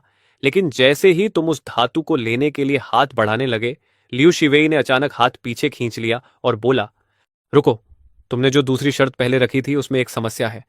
उस टाइम स्पीड ग्राइंडिंग फ्लो को एक्टिवेट करने में काफी रिसोर्सेज लगते हैं। क्या तुम सच में उम्मीद करते हो कि हमारी मोलियो एकेडमी ही उसका खर्च उठाए?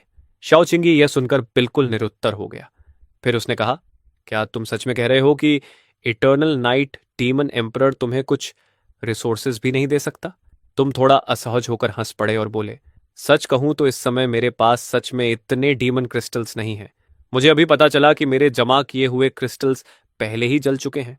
फिर तुमने मुस्कुराकर शाओ चिंगी की तरफ देखा और कहा, ओल्ड शाओ, इतने सालों में तुमने तो काफी डीमन क्रिस्टल्स जमा कर लिए होंगे, है ना? यह सुनते ही शाओ चिंगी ने खुद को ही मुंह पर थप्पड़ मार लिया। 1 घंटे बाद जब तुम लियू शिवे द्वारा दिया गया काम पूरा करके लौटे तो सीधे कोर्टयार्ड में आकर आवाज लगाई, जिक्सुआन, मियाओ मियाओ, डैडी वापस आ गया। तुरंत कई लोग बाहर आ गए। लियू जिक्सुआन दौड़कर तुम्हारे पास आया और पूछा, डैडी कैसा रहा? अब तक लियू जिक्सुआन को पता चल चुका था कि मोलियो एकेडमी के पास डीमन रियल्म का सबसे शक्तिशाली टाइम आर्टिफैक्ट है और वह ग्रैंड अर्थ रियल्म में ब्रेक थ्रू करने के लिए बेहद उत्साहित था। तुमने मुस्कुराकर कहा, तुम दोनों अब डीमन रियल्म की सबसे बेहतरीन एकेडमी में ट्रेनिंग करने वाले हो। इसके बाद तुम शुए त्यनफेई के पास गए और बोले, मुझे तुमसे एक बात करनी है। अभी मेरे पास डीमन क्रिस्टल्स थोड़े कम हैं, इसलिए मुझे तुमसे कुछ उधार लेने होंगे। बच्चों को मोलियो एकेडमी के टाइम आर्टिफैक्ट का इस्तेमाल करने के लिए रिसोर्सेज चाहिए होंगे। तुम्हें अच्छी तरह पता था कि श्यू तियानफई का परिवार डीमन रियलम के सबसे बड़े ट्रेड गिल्ड्स में से एक चलाता है। यह सुनते ही श्यू तियानफई की आंखें चमक उठी और वह बोली, तुम्हें जितने चाहिए उतने ले लो। तुमने कहा, तो फिर 100 million top grade demon crystals दे दो। श्यू तियानफई ने बिना एक पल सोचे जवाब दिया, ठीक है, मैं अभी किसी को भेजकर भिजवा देती हूं। तुमने कहा, जब मेरा अप्रेंटिस आएगा तो मैं तुम्हें लौटा दूंगा। लेकिन जुए तियानफई ने तुरंत कहा, तुम क्या कह रहे हो? और वैसे भी ये बच्चों के लिए है, इतना तो मैं कर ही सकती हूँ। फिर वह लियू जिक्सुआन और लियू म्याओ म्याओ के पास गई और बोली, आंटी शुए तुम्हें खुद स्कूल छोड़ने और लेने आएगी, कैसा रहेगा? लियू म्याओ म्याओ की आंखें चमक उठी और वह बोली, हाँ आंटी शुए, अब आप पीछे नहीं हट सकती। तुमने तुरंत कहा, म्याओ म्याओ, आंटी शुए को परेशान मत करो, तुम्हारे पास मैं हूं ना। लेकिन लियू म्याओ म्याओ ने शुए तियानफई का हाथ कसकर पकड़ लिया और बोली, मुझे आंटी शुए ही चाहिए। जब आंटी शुए होती हैं तो मुझे स्वादिष्ट खाना भी मिलता है और ट्रेनिंग भी। यह सुनते ही लियू जिक्सुआन ने उसकी गोल मटोल गालों को पकड़कर कहा, तुम छोटी फूडी, कभी ट्रेनिंग पर भी ध्यान दे लिया करो। तुम ही तो कहती थी कि जल्दी ग्रैंड अर्थ रियल में ब्रेक थ्रू करना है। लियू मियाओ मियाओ ने गाल फुलाकर कहा, लेकिन मैंने पता लगा लिया है कि जब मैं स्वादिष्ट खाना खाते हुए ट्रेनिंग करती हूं तो मेरी ट्रेनिंग और भी तेज हो जाती है। यकीन नहीं होता? देखो। इतना कहकर उसने ठंडा वाटरमेलन निकाला और खाते हुए ट्रेनिंग दिखाने लगी। कुछ ही पलों बाद वहां मौजूद हर इंसान पूरी तरह हैरान रह गया। वह बोली, देखा, मैंने कहा था ना, मैं झूठ नहीं बोल रही। तुम तुरंत आगे बढ़े और अपनी बेटी के सिर पर हाथ रखते हुए बोले, म्याओ म्याओ, एक बार फिर ट्रेनिंग करके दिखाओ, मुझे खुद देखना है। थोड़ी देर बाद जब तुमने आंखें खोली तो तुम सच में हैरान रह गए, क्योंकि तुमने साफ महसूस किया कि जब तुम्हारी बेटी खा रही थी तब उसके अंदर की स्पिरिचुअल रूट सच में बढ़ रही थी। फिर थोड़ा झेंपते हुए तुमने कहा, अगर ऐसा है तो मियाओ मिया, अब से तुम खाते हुए भी ट्रेनिंग कर सकती हो।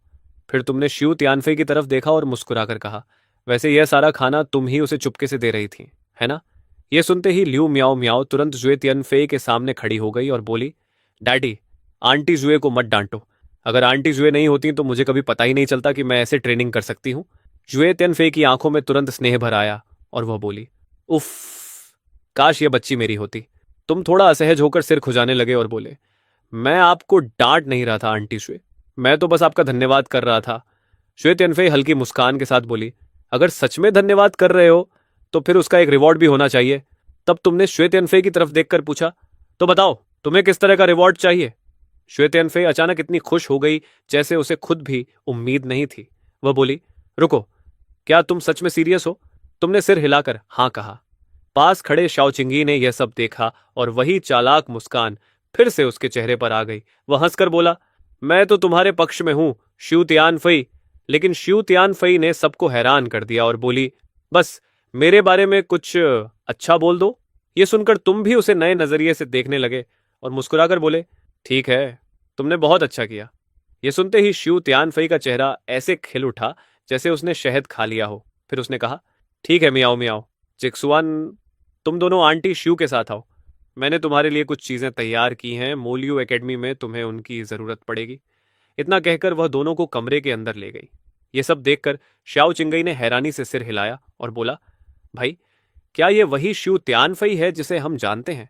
अब तो सच में इसमें वाइफ और मॉम वाली वाइब आने लगी है। तुमने श्याओ चिंगई की तरफ देखा लेकिन कुछ नहीं कहा, क्योंकि सच तो यह था कि अभी जो हुआ था उसने तुम्हें भी थोड़ा हैरान कर दिया था। श्याओ चिंगई ने देखा कि तुम्हारे पास कोई जवाब नहीं है तो वह जोर से हंस पड़ा। हा हा हा, यही तो है शिव तियानफई, रिस्पेक्ट रिस्पेक्ट। करीब आधे घंटे बाद एक कमरे में अकेले बैठी लियू जीशुआन गंभीरता से लियू मियाओ मियाओ को देख रही थी और बोली, लगता है तुम्हें सच में आंटी शुए बहुत पसंद है। क्या सिर्फ इसलिए कि वह तुम्हें अच्छा खाना देती है? उसे पता था कि उसकी छोटी बहन अब अपनी सोच विकसित करने लगी है। लियू मियाओ मियाओ ने थोड़ा सोचकर कहा, सिस, मुझे लगता है आंटी शिव बिल्कुल डैडी जैसी है। वह सच में मेरी परवाह करती हैं, शायद मॉम से भी ज्यादा। यह कहते हुए उसने होंठ भींच ली और चुपचाप नीचे देखने लगी। पहले मॉम बस कल्टीवेशन ही करती रहती थी, उन्होंने हमारे साथ कभी समय ही नहीं बिताया। यह सुनकर लियू जिक्सवान भी कुछ देर चुप हो गई। तभी लियू मियाओ मियाओ ने ऊपर देखा और उसकी आंखों में हल्की उदासी थी। वह बोली, सिस, मैंने महसूस किया है कि जब मैं आंटी शिव के साथ होती हूं तो मुझे मॉम की याद भी कम आती है। यह सुनकर लियू जिक्सवन ने देखा कि उसकी छोटी बहन रोने वाली है तो उसने उसे कसकर गले लगा लिया और बोली, तो फिर हम आंटी शुए के साथ अच्छा रिश्ता बनाएंगे और मॉम के बारे में ज्यादा नहीं सोचेंगे। अगली सुबह जब तुम अपनी बेटियों को लेकर ल्यूमो एकेडमी जाने की तैयारी कर रहे थे, तभी तुम्हारी नजर सन मिंजी पर पड़ी और तुमने पूछा, तुम भी चल रही हो? सन मिंजी की आंखें हैरानी से फैल गईं और वह बोली, क्या मुझे भी जाने की इजाजत है? तुमने शांत स्वर में कहा, मैं ल्यूमो एकेडमी के हेडमास्टर से कह दूंगा कि मैं अपनी बेटियों को वहां दाखिल करा रहा हूं। तुम बस मेरी एक बेटी बनकर चलना ताकि तुम भी वहां के टाइम एक्सिलरेटिंग ट्रेजर का इस्तेमाल करके कल्चरेशन कर सको। सन मिंजी घबरा गई और बोली, क्या यह सच में ठीक है? मैं तो कोई खास नहीं हूं, मेरे पास देने के लिए कुछ भी नहीं है। लेकिन उसके बोलने से पहले ही तुमने बात काट दी। फैसला हो चुका है, तुम जिक्सुआन के साथ रहोगी और तुम दोनों एक दूसरे का ख्याल रखोगी। सन मिंजी को यकीन ही नहीं हुआ कि उसे ऐसा मौका मिलेगा। उसने तुरंत झुककर 90 डिग्री का प्रणाम किया और बोली, बहुत धन्यवाद सीनियर। उसी समय लियू यूनई भी पास आ गई और बोली, ब्रदर इन लॉ, मेरे मास्टर, और मैंने वह टेलीपोर्टेशन अरे बना लिया है जिसकी आपको जरूरत थी। क्या आज ही उसे दोनों जगह सेट कर दें? तुमने कहा, हाँ। तभी तुम्हें अचानक एक ख्याल आया और तुम बोले, ओ हाँ यूनी, अगर तुम चाहो तो तुम भी मेरी बेटी बनकर ल्यूमो एकेडमी में दाखिला ले सकती हो। इस पहचान के साथ तुम भी वहां के टाइम ट्रेजर का इस्तेमाल कर सकोगी और जल्दी ब्रेक थ्रू कर पाओगी। यह सुनकर लियू यूनई का चेहरा लाल हो गया और वह बोली, यह तो ठीक नहीं लगता। मेरी उम्र में क्या मैं सच में आपकी बेटी बनकर दिख सकती हूं? यह सुनकर श्याओ चिंगई जोर से हंस पड़ा और बोला, तुम्हारी बेशर्मी अब मेरी बराबरी करने लगी है। मैं अभी से सोच सकता हूं कि जब वह बूढ़ा तुम्हें इतनी सारी बेटियों के साथ देखेगा तो उसका चेहरा कैसा होगा। तुमने श्याओ चिंगई को घूरकर देखा और बोले, मैंने सिर्फ इतना कहा था कि मैं अपनी बेटियों को दाखिल करा रहा हूं, मैंने ये नहीं कहा कि कितनी बेटियां हैं। श्याओ चिंगई कुछ बोलना चाहता था लेकिन अब देर हो चुकी थी। उधर लियू यूनई अभी भी झिझक रही थी। तब उसके मास्टर ने उसे समझाते हुए कहा, चलो डिसाइपल, मान जाओ, 1:300 का टाइम रेशियो है। तुम्हारे मास्टर को भी ऐसा मौका मिल जाए तो वह मना नहीं करेंगे। तुमने मजाक में कहा, अगर तुम्हें शर्म नहीं आती तो तुम भी मेरी बेटी बन सकती हो। लू दानहोंग तुरंत बोली, नहीं नहीं, मैं इस नाटक में नहीं पढ़ने वाली। थोड़ी देर बाद लियू यूनिंग ने दांत भींचे और फैसला कर लिया, ठीक है, मैं कोशिश करूंगी। ज्यादा देर नहीं लगी और पूरा समूह ल्यूमो एकेडमी पहुंच गया। लियू शिवे खुद बाहर आकर उन्हें लेने आया, लेकिन जैसे ही उसने तुम्हारे पीछे खड़ी इतनी सारी महिलाओं को देखा, वह तुरंत भौहें सिकोड़कर बोला, ये सब? तुमने शिव तियानफई को छोड़कर बाकी सबकी तरफ इशारा करते हुए कहा, ये सब मेरी बेटियां हैं। कल रात जो समझौता हुआ था उसी के अनुसार इन सबका रजिस्ट्रेशन करा दो। यह सुनकर लियू शिवेई का जबड़ा लगभग जमीन पर गिरने वाला था। तुमने उसके कंधे पर हाथ रखा और हंसकर कहा, इतना हैरान मत हो, ये सब मेरी बेटियां ही हैं। लियू शिवेई लगभग 2.5 मिनट तक चुप खड़ा रहा, फिर बोला, तुम मुझे बहुत मुश्किल में डाल रहे हो। कल रात मुझे लगा था तुम्हारी सिर्फ एक बेटी है। तुमने उसकी तरफ देखकर कहा, क्या अब तुम अपनी बात से मुकरने का सोच रहे हो? लियू शिवेई के होंठ फड़क गए, क्योंकि गलती उसकी थी और ऊपर से शाओ चिंगी भी वहीं खड़ा था। शाओ चिंगी तुरंत समझ गया कि बूढ़ा किस बात से डर रहा है और बोला, ओल्ड लियू, मुझे पता है तुम्हें अपनी रेप्यूटेशन की चिंता है, लेकिन मेरे पास एक ऐसा तरीका है जिससे सबकी समस्या हल हो सकती है। सुनना चाहोगे? लियू शिवेई तुरंत चौकन्ना हो गया। शाओ चिंगई बोला, दूसरों को परेशानी में डालना खुद परेशानी में पड़ने से बेहतर है। यह सुनते ही लियू शिवेई के दिमाग में जैसे अचानक एक रास्ता खुल गया। उसने तुरंत फैसला बदल दिया और बोला, इसमें कोई समस्या नहीं है। वाइस हेडमास्टर लियू चिंगशू के पास जाओ, वह सारी प्रक्रिया पूरी कर देगा। जैसे ही तुम लोग वहां से गए, उसने तुरंत लियू चिंगशू को मैसेज भेज दिया और सारा काम उसके सिर डाल दिया। उसका बूढ़ा चेहरा थोड़ा लाल हो गया और वह बुदबुदाया, हम कभी नहीं सोचा था कि मैं भी ऐसा करूंगा, लेकिन सच कहूं तो यह काफी अच्छा लगा। दूसरी तरफ लियू चिंगशू ने जब यह आदेश सुना तो उसका चेहरा काला पड़ गया, लेकिन जैसे ही उसने तुम्हें अपने पूरे समूह के साथ आते देखा, उसका रवैया तुरंत बदल गया और वह मुस्कुराकर बोला, आप आ गए। हेडमास्टर ने मुझे पहले ही सब बता दिया है। सच कहूं तो यह आइडिया पूरी तरह मेरा ही था। मैं अभी सब व्यवस्था कर देता हूं। थोड़ी देर बाद लियू चिंगशू ने खुशी खुशी तुम्हें 4 आइडेंटिटी टोकन्स दिए और बोला, ये सिर्फ आपकी बेटियों की पहचान के टोकन्स नहीं हैं, इनमें कई अतिरिक्त सुविधाएं भी हैं। हालांकि उनमें से ज्यादातर का इस्तेमाल करने के लिए टोकन में डीमन एसेंस रिचार्ज करना पड़ेगा। तुमने पूछा, अगर बच्चों को उस स्पेशियल ट्रेजर में कभी भी प्रवेश करना हो तो? लियू चिंगशू तुरंत बोला, मैंने चारों टोकन्स को अपग्रेड कर दिया है, अब वे कभी भी कहीं से भी उस स्पेस में प्रवेश कर सकते हैं। लियू चिंगशू ने आगे कहा, लेकिन अगर ये लोग उस टाइम ट्रेजर के अंदर लगातार रहना चाहें तो उसके लिए काफी मात्रा में डीमन विलो एसेंस लगेगा। तभी ज़ुए तियानफेई आगे बढ़ी और बोली, बताइए, अगर बच्चों को वहां जितना चाहें उतना समय रहना हो तो कितने डीमन क्रिस्टल्स लगेंगे? लू चिंगशू ने एक उंगली उठाई और बोला, हर एक के लिए 100 million top grade demon crystals. यह सुनकर सन मिंगजी तो लगभग बेहोश होने वाली थी, क्योंकि 100 million top grade demon crystals किसी पीक ग्रेट एम्परर की पूरी जिंदगी की जमा पूंजी के बराबर होते हैं। लेकिन अगले ही पल सबने देखा कि शिव तियानफई ने बिल्कुल सहज अंदाज में एक स्टोरेज रिंग निकालकर लू चिंगशू की तरफ फेंक दी और बोली, इसमें 1 बिलियन है। तुम्हारी एकेडमी को परेशानी नहीं होनी चाहिए। जो बच जाए उसे डोनेशन समझ लेना, कुछ और क्लासरूम्स बनवा लेना। यह देखकर लू जिक्सुआन और लू मियाओ मियाओ दोनों ने एक साथ पलक झपकाई और बोले, आंटी शू, आप तो बहुत अमीर हैं। उसी समय तुमने चुपचाप श्याओ चिंगई को एक ट्रांसमिशन भेजा।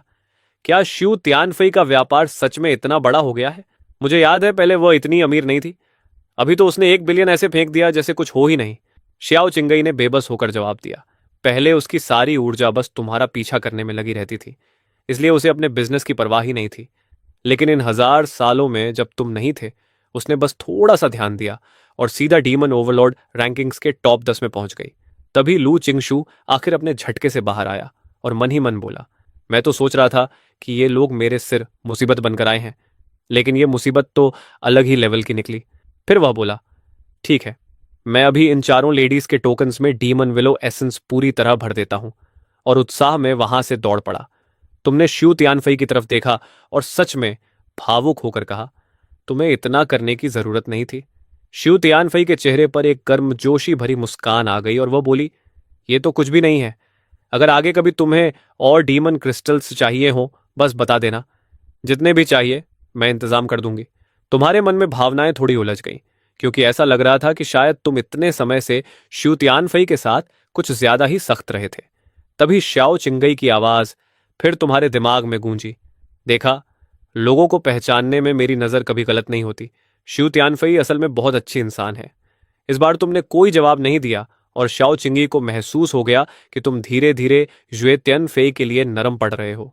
थोड़ी देर बाद लू चिंगशू वापस भागता हुआ आया और बोला, मैंने आपकी बेटियों के टोकन्स में सारे डीमन क्रिस्टल्स डाल दिए हैं। अब बस उन्हें शी शी मोयू स्पेस के अंदर जाकर टोकन पर ध्यान लगाना होगा और वे टाइम ट्रेजर का इस्तेमाल कर सकेंगी। तुम संतुष्ट होकर सिर हिलाए। फिर वह धीरे से लुजिक्सुआन और बाकी लड़कियों की तरफ झुककर बोला, अगर एकेडमी में कभी कोई ऐसी समस्या आए जिसे तुम संभाल ना सको तो सीधे मेरे पास आ जाना। आधे घंटे बाद तुम अपनी बेटियों को शी शी मोयू स्पेस में ले गए। सामने खड़ा रहस्यमयी कल्चरेशन टावर देखकर तुम काफी संतुष्ट हुए और बोले, अंदर जाकर पहले महसूस करो और कोशिश करना कि सबसे ऊपर वाली मंजिल पर जाओ।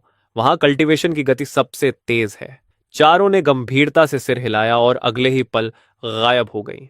लगभग एक इंसेंस स्टिक समय बाद चारों फिर तुम्हारे सामने लौट आई। तुमने पूछा, अंदर कैसा लगा? लू जिक्सुआन और बाकी दो मुस्कुराई और बोली, कमाल का है। लेकिन लू मियाओ मियाओ ने होंठ फुलाकर कहा, डैडी, मियाओ मियाओ वहां अकेली थी। इतनी बड़ी जगह में थोड़ा अकेलापन लग रहा था। तुमने प्यार से उसके सिर पर हाथ फेरा और कहा, कोई बात नहीं, जब मियाओ मियाओ थोड़ी बड़ी हो जाएगी तब हम यहां लंबे समय के लिए कल्चरेशन करेंगे। यह सुनकर लू मियाओ मियाओ खुश हो गई। फिर तुमने लू जिक्सुआन और बाकी दोनों से कहा, अब से तुम लोग यहीं ट्रेनिंग करोगे, लेकिन टाइम ट्रेजर पर ज्यादा निर्भर मत हो जाना। सबसे अच्छा तरीका यह है कि सुबह एकेडमी की क्लासेस अटेंड करो, दोपहर में यहां कल्टीवेशन करो और शाम को टेलीपोर्ट होकर घर वापस आकर आराम करो। तीनों ने गंभीरता से सिर हिलाया और तुरंत उत्साह में फिर से टावर के अंदर चली गई। उसी शाम जब तीनों कोर्टयार्ड में वापस आईं तो अपनी खुशी रोक नहीं पा रही थी। लू जिक्सुआन उत्साह से बोली, आंटी मिंगजी, मैंने आज 3 पूरे लेवल्स ब्रेक थ्रू कर लिए। ये तो पागलपन जैसा था। लियू यूनई ने गहरी सांस लेते हुए कहा, मैंने सिर्फ एक माइनर कल्चरेशन लेवल ही नहीं तोड़ा, बल्कि वह फॉर्मेशन टेक्निक भी समझ ली जो पहले कभी समझ नहीं आई थी। सन मिंगजी भी बोली, मैंने भी 3 लेवल्स ब्रेक थ्रू कर लिए। लेकिन इसी उत्साह के बीच लियू यूनी को अचानक याद आया कि उसके छोटे भाई ने उसे ट्रांसमिशन भेजा था। इमॉर्टल रियलम के एक घर में लियू जनरेन बेचैनी से पूछ रहा था, अंकल, क्या उसने अभी तक कॉल नहीं उठाया? वह तो अपनी बहन के सामने शेख ही बघारने के लिए बेताब था। लियू शॉन्यू बोला, शायद वह किसी काम में व्यस्त होगी, लेकिन तुम उसे बताना क्या चाहते हो? लियू जनरेन खुशी से बोला, अंकल, आज आखिर मैं भी सिलेक्ट हो गया। मैंने इमॉर्टल रियलम की सबसे बड़ी एकेडमी चिंगशन एकेडमी ज्वाइन कर ली। और इतना ही नहीं, वहां के एक 30 टाइम रेशियो कल्टीवेशन स्पेस में सिर्फ 2 घंटे ट्रेनिंग की और तुरंत एक माइनर लेवल ब्रेक थ्रू कर लिया। ये तो कमाल है। लियू शुआन्यू तुरंत समझ गया कि लियू जनरेन क्या करने वाला है और हल्की हंसी के साथ बोला, तुम्हारी मॉम का प्रभाव सच में बहुत बड़ा है। उसने तुम्हें चिंगशान एकेडमी में दाखिला दिलवा दिया। फिर अचानक उसे कुछ याद आया और उसने पूछा, वैसे क्या तुम्हारी एकेडमी में नंगोंग युन नाम की कोई टीचर है? लियू जनरेन बोला, बिल्कुल, वह तो पूरी एकेडमी की सबसे पॉपुलर टीचर है। लियू शुआन्यू ने आसमान की तरफ देखते हुए कहा, वही तो मेरी ड्रीम गर्ल है, मुझे बचाओ। फिर उसने आ भरते हुए कहा, लेकिन सच कहूं तो यह नामुमकिन है। वह नंगोंग क्लैन से है, जो इमॉर्टल रीलम के सबसे बड़े परिवारों में से एक है, और मैं उसके मुकाबले कुछ भी नहीं हूं। ये कहते हुए उसे सच में खुद पर गुस्सा आया, क्योंकि अगर उसने पहले ही अपने उस महान ब्रदर इन लॉ से रिश्ता खराब न किया होता तो नंगोंग युन जैसी लड़की भी शायद उसके स्तर की नहीं होती। तभी अचानक लियू श्वन्यू की आंखें चमक उठी, क्योंकि ट्रांसमिशन कनेक्ट हो गया था। वह तुरंत बोला, सेकंड सिस, वहां सब कैसा चल रहा है? लियू यूनई ने शांत आवाज में कहा, मेरे साथ क्या होना है? जो कहना है सीधे कहो। लियू श्याओन्यू का चेहरा सिकुड़ गया और वह बोला, सिस, थोड़ा प्यार से बात कर सकती हो? और वैसे भी जनरन तुमसे कुछ कहना चाहता है। लियू जनरन तुरंत आगे झुककर बोला, आंटी, क्या मेरी सिस्टर वहां है? तभी दूसरी तरफ से एक आवाज आई, क्या चाहिए, जल्दी बोलो। अपनी बहन की आवाज सुनते ही लियू जनरन खुशी से बोला, सिस सुनो, आज मैंने चिंगशन एकेडमी ज्वाइन कर ली और वहां के 1:30 टाइम ट्रेजर में सिर्फ एक दोपहर ट्रेनिंग करके ही एक पूरा माइनर लेवल ब्रेक थ्रू कर लिया। लू जिक्सुअन के होंठ हल्के से ऊपर उठे और वह बोली, ओह वाह, देखो तो सही तुम्हें। अपनी बड़ी बहन से ऐसी तारीफ सुनकर लियू जनरन बेहद खुश हो गया और तुरंत बोला, यह सब मॉम की वजह से हुआ है सच में? इतना सुनते ही लू जिक्शुआन का चेहरा सख्त हो गया और उसने झटके से कहा, लियू जनरन, लगता है तुम्हें अब मुझे अपनी बहन मानना ही नहीं है। मेरे सामने फिर से उसका नाम लेना जरूरी था क्या? लियू जनरन भी तुरंत पलटकर बोला, सिस, अगर तुम मुझे भाई मानना छोड़ भी दो तब भी मैं सच कहूंगा। अगर तुम डीमन रियलम में ही रहती रही और मॉम के रिसोर्सेज का सहारा नहीं मिला तो हमारे बीच का अंतर बस बढ़ता ही जाएगा। अगर यकीन नहीं है तो 2 महीने बाद मैं खुद डीमन रियलम आकर तुम्हें दिखा दूंगा। लू जिक्सुअन उसे तुरंत जवाब देने ही वाली थी, लेकिन जैसे ही उसने सुना कि उसका छोटा भाई सच में खुद आने वाला है, उसके होंठ अनजाने में मुस्कुरा उठे। वह बोली, जब चाहो आ जाना, तुम्हारा हमेशा स्वागत है। बस उम्मीद है कि बहुत देर से मत आना, वरना तब तक शायद मियाओ मियाओ भी तुमसे आगे निकल जाएगी। यह सुनते ही ट्रांसमिशन तुरंत कट गया। उधर लियू जेनरेन अब पूरी तरह जोश में आ चुका था और उसी समय डीमन रियलम जाने का मन बना चुका था। इसी बीच इमॉर्टल रियलम के एक भव्य हॉल में कोई बोला, रुयान आज जेनरेन चिंग शान एकेडमी में दाखिल हो गया, वह जरूर बहुत खुश होगा। लियू रुयान ने कृतज्ञता से हाथ जोड़कर कहा, यह सब मास्टर की सिफारिश की वजह से हुआ है। सामने बैठे लिन चिंगशु ने हल्की मुस्कान के साथ कहा, मैंने बस बात पहुंचा दी थी। असल में उन्होंने उसे इसलिए स्वीकार किया क्योंकि उन्होंने उसका टैलेंट देखा। उसका पोटेंशियल बेहद डरावना है। एक दिन वह जरूर सबसे ऊंचाई पर पहुंचेगा, लेकिन अब एक नई समस्या सामने आ गई है। लियू रुयान तुरंत बोली, मास्टर कृपया बताइए। लिन चिंगशू के होंठों के कोने पर हल्की सी मुस्कान आई और वह बोली, समस्या भी उसी टैलेंट की वजह से है। अगर उसे यूं ही बढ़ने दिया गया तो वह इमॉर्टल रेल्म के कई बड़े परिवारों के लिए खतरा बन सकता है। इसलिए कुछ परिवार पहले ही उससे संबंध जोड़ना चाहते हैं। यह सुनकर लियो रुयान का चेहरा थोड़ा फीका पड़ गया और वह बोली, मास्टर, आपने ही तो कहा था कि मेरी स्थिति में किसी को भी प्रेम संबंधों से दूर रहना चाहिए। लिन चिंगशू ने तुरंत उसे रोकते हुए कहा, रुयान, पहले मेरी बात पूरी सुनो। मैंने उन परिवारों से इस बारे में बात की थी। पहले तो वे मानने को तैयार नहीं थे, लेकिन काफी समझाने के बाद उन्होंने एक समझौता किया, और सच कहूं तो यह हमारे भविष्य के प्लान के लिए भी अच्छा है। लियो रुयन ने गहरी सांस ली और पूछा, वे क्या चाहते हैं? लिन चिंगशू ने कहा, वे चाहते हैं कि तुम उनके हर क्लैन से 2 लोगों को अपने डायरेक्ट डिसाइपल्स के रूप में स्वीकार करो। इस तरह उनके परिवारों का तुमसे मजबूत संबंध बन जाएगा और वे भी चिंतित नहीं रहेंगे। लियो रुयन कुछ पल सोचती रही, फिर धीरे से सिर हिलाया और बोली, ठीक है, मैं मास्टर की बात मानूंगी। लिन चिंगशू ने संतोष से कहा, अच्छा है, मैं अभी जाकर यह सब तय कर देती हूं। इतना कहकर वह मुड़ी और उसके चेहरे पर एक ठंडी चालाक मुस्कान उभरी। लियो रुयान, अब तुम मेरे हाथ से निकल नहीं सकती। उधर डीमन रेल्म में 2 आरामदायक दिन बीतने के बाद हुए तियन फे तुम्हें ढूंढते हुए आई और बोली, अगले कुछ दिनों के लिए मुझे अपने क्लैन वापस जाना पड़ेगा। कुछ जरूरी काम है, पता नहीं कितना समय लगेगा।